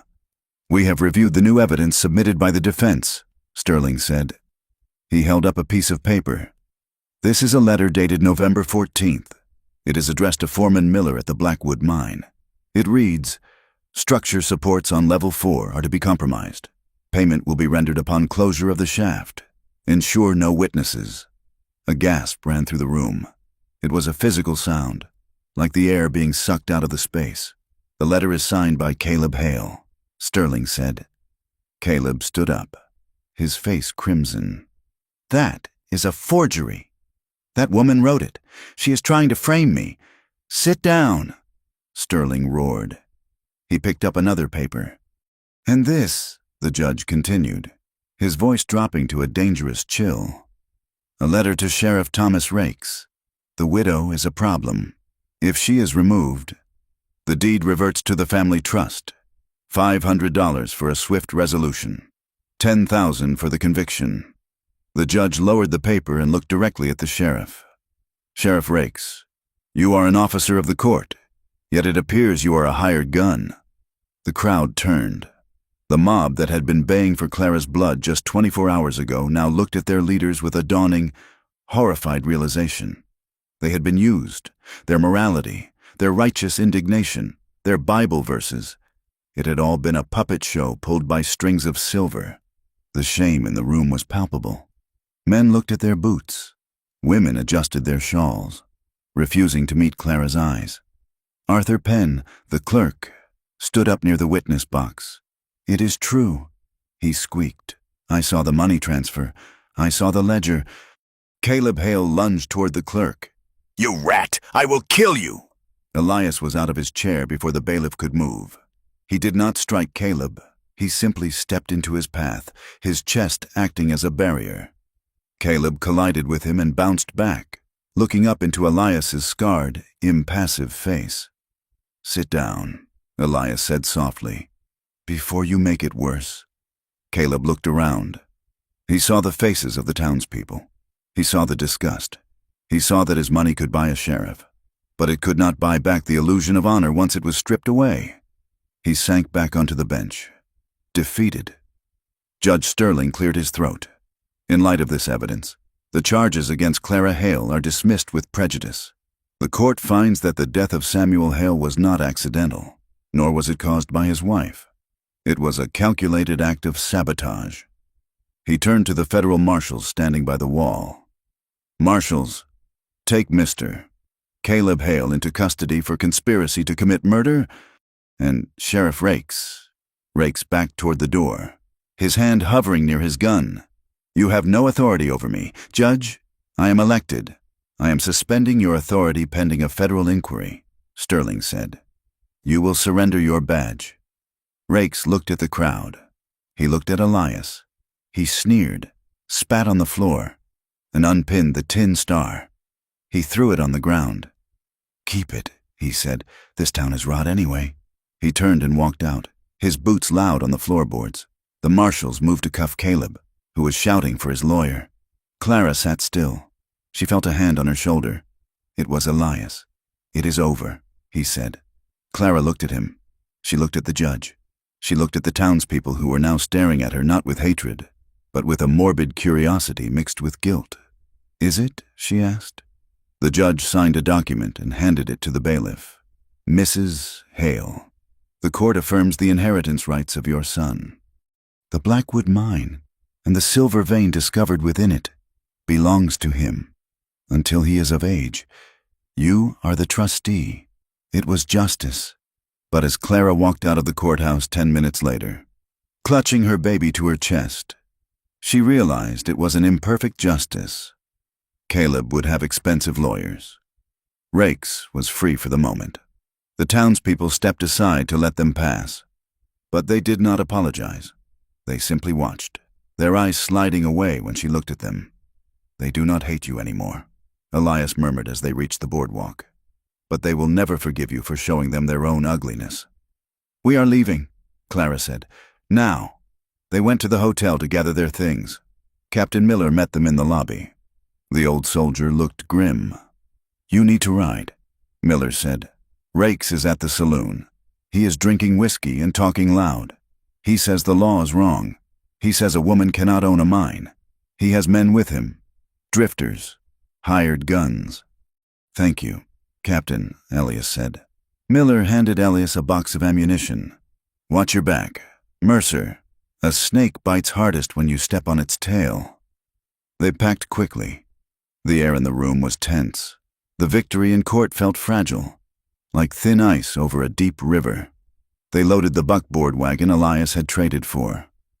Clara sat on the bench seat, the baby wrapped in buffalo robes between them. Elias took the reins. "We go west," Elias said, "toward the gap. If we can make the tree line before dark, we have a chance." They rode out of Oak Haven under a leaden sky. The town was eerily quiet. Shops were closed. The streets were empty. It felt like a stage where the actors had fled before the final act. They reached the edge of town, where the road narrowed and crossed a wooden bridge over the freezing creek. The snow was beginning to fall again. Large, heavy flakes that obscured the distance. Elias pulled the horses up. "What is it?" Clara asked, her hand going to the revolver Elias had given her. "Tracks," Elias said. He pointed to the fresh snow on the bridge. Men had ridden across here, then dismounted. The tracks led into the rocks on the far side. "It is an ambush," Elias said calmly. He looked at Clara. "Take the lines," he said. "What are you going to do?" "I'm going to clear the road." Elias grabbed his Winchester rifle. He did not get down from the wagon. Instead, he stood up on the footboard, using the height to scan the rocks. "Rakes!" he shouted. His voice echoed off the canyon walls. "I know you are there. Come out." For a moment, there was only the sound of the wind. Then, a shot rang out. A bullet splintered the wood of the wagon seat, inches from Clara's hip.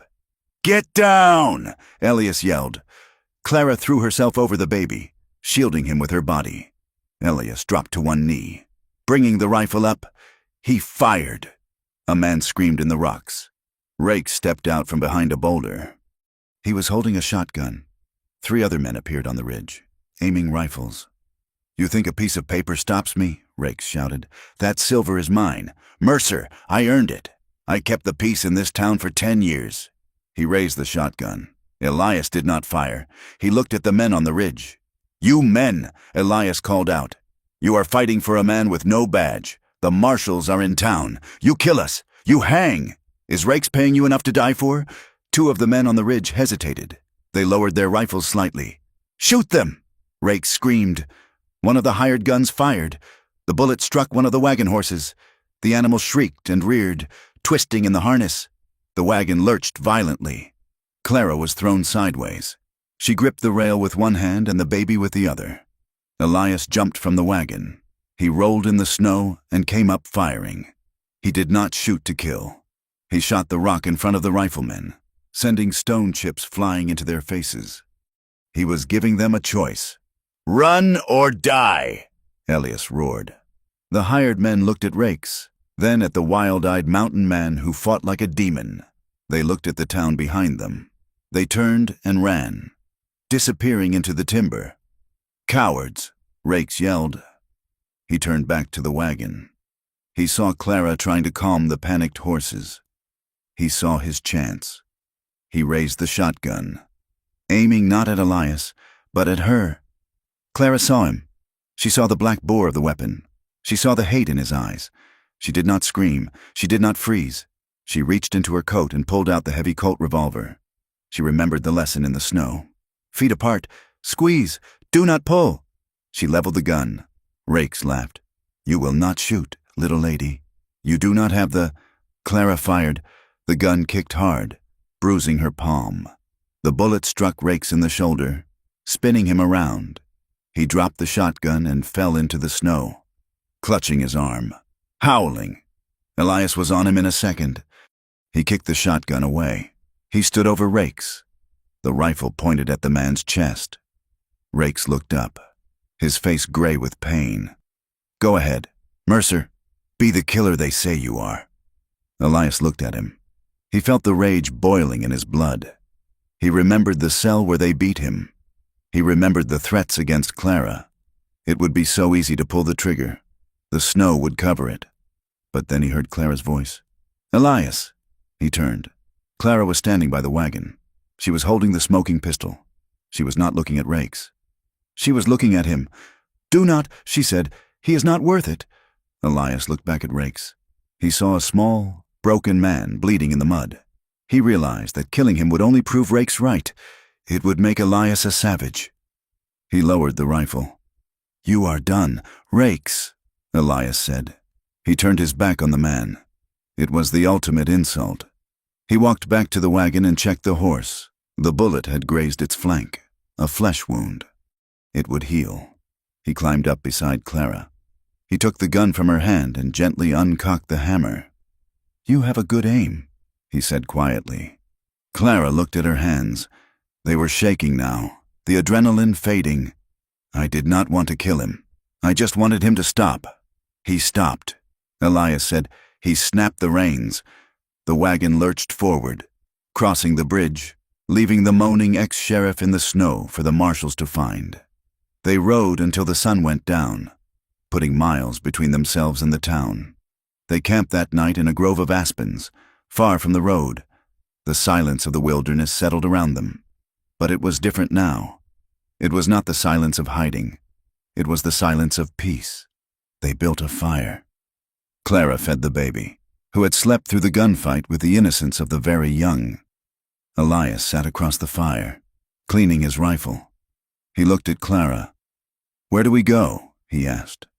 Clara looked into the flames. The question hung in the air. "We could go back to the cabin," Elias said. "It is safe there. No one comes up that high." Clara shook her head. The cabin was a refuge. Elias. But it is not a home. A child cannot grow up seeing nothing but snow and trees. He needs a school. He needs to know he is part of the world, even if the world is hard. "Then we go to the city?" Elias asked, though his voice tightened at the thought. "No," Clara said. "Not the city. Too many eyes. Too much noise." She looked at him. "Is there a middle place? A place where we can see the mountains, but where the road still reaches?" Elias thought. He nodded slowly. "There is a valley," he said. "2 days north. There is water, a hot spring that keeps the ground warm in winter, good timber. And it is only a half-day ride to the trading post. We could file a claim, a legal homestead." "A home," Clara repeated. "A home," Elias said. They reached the valley 2 days later. It was as Elias had described, a bowl of golden grass sheltered by towering peaks. A creek wound through the center, steam rising from it in the chill air. They did not build a fortress. They built a house. It took months. The winter was hard, but they met it together. Elias felled the trees, his axe ringing in the cold air. Clara stripped the bark and mixed the mud for chinking. They worked side by side, their bodies hardening, their hands growing rough. They faced the grief that lingered like old snow. Clara mourned the girl she had been before Samuel, the innocence that had been stolen. She mourned the brutality of the world.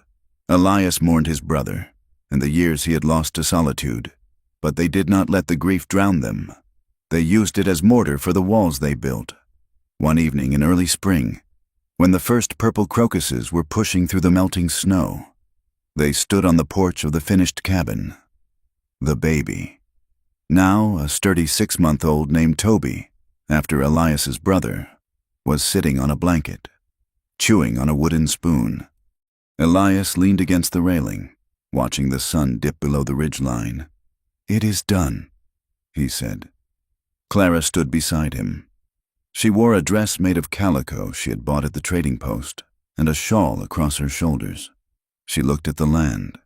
It was theirs, not by theft, not by violence, but by sweat and law. She looked at Elias. The scar on his face had faded to a silver line. The tension that had held him like a coiled spring for so long was gone. "Why did you stay?" she asked suddenly. Elias looked at her. "You know why?" he said. "I need to hear it." Clara said, "I need to know it is not just duty. I need to know it is not just because you are afraid to fail again." Elias turned to face her. He stepped close, blocking out the vastness of the landscape until he was her only horizon. "I stayed because of the silence," he said. "The silence. The silence when you are not there." Elias said, "It used to be peaceful. Now it just feels empty. I stayed because when I look at you, I do not see the war anymore. I see the sunrise." He reached out and touched her face, his thumb tracing her jawline. "I want you, Clara. Not to save you, not to protect you. I want you because the thought of waking up without you terrifies me more than any bullet." Clara let out a breath she felt she had been holding for years. "I love you," she whispered, "and that scares me, because I know how easily things are taken away." "I know," Elias said. He pulled her into his arms. "I know, but we take the risk. That is what living is." He kissed her then, And it was a kiss that tasted of wood smoke and promise. It was intimate, a sealing of a pact that went deeper than any marriage license. They stood on the porch of the home they had built, two scarred people who had found a way to fit their broken pieces together into something strong. Fade to black. The seasons turned. The snow melted into rushing creeks. The grass turned green. They planted a garden. Potatoes, carrots, beans. They bought a milk cow. They built a fence. It was not a fairy tale. The work was backbreaking. There were days when the frost killed the seedlings. There were days when riders passed on the road and stared at the homestead with suspicion, whispering about the widow and the mountain man. But they did not hide. When they went to the trading post, they walked with their heads high. When the circuit judge came through, they invited him for dinner. They forced the world to see them not as a scandal, but as a family. One morning, Clara stood in the doorway, holding Toby on her hip. The boy was pointing at a hawk circling in the blue sky. Elias was in the field, turning the earth with a plow. He stopped and wiped his brow. He looked up at the house. He saw Clara. He saw the child. He looked at the ridgeline. He scanned the trees for danger, a habit that would never truly leave him. But then he looked back at the woman in the doorway. He raised his hand in a wave. Clara waved back. The fear was still there, lurking in the shadows of the pines. The memory of the court and the gunfight would always be part of their story. But as Elias turned back to the plow, driving the blade into the earth to make way for new life, Clara smiled. They would defend this every day. She kissed the top of her son's head and watched the man she loved work the ground. It was a hard beginning, but it was theirs. Thank you so much for listening to the story of Clara and Elias. It has been a long journey from the snow-blind peaks of the Bitterroot Range to the warmth of their new home, and I hope you felt every mile of it. I would love to know where you are listening from today. Are you in the mountains, the city, somewhere across the ocean? Please leave a comment down below and let me know. If you enjoyed this Wild West love story and want to hear more tales of survival, romance, and the rugged frontier, please make sure to subscribe to From Wild West. And finally, I want to hear your thoughts. What did you think of Clara's choice? Do you think justice was truly served? Share your thoughts in English in the comments section. I read them all. Until next time, keep your powder dry.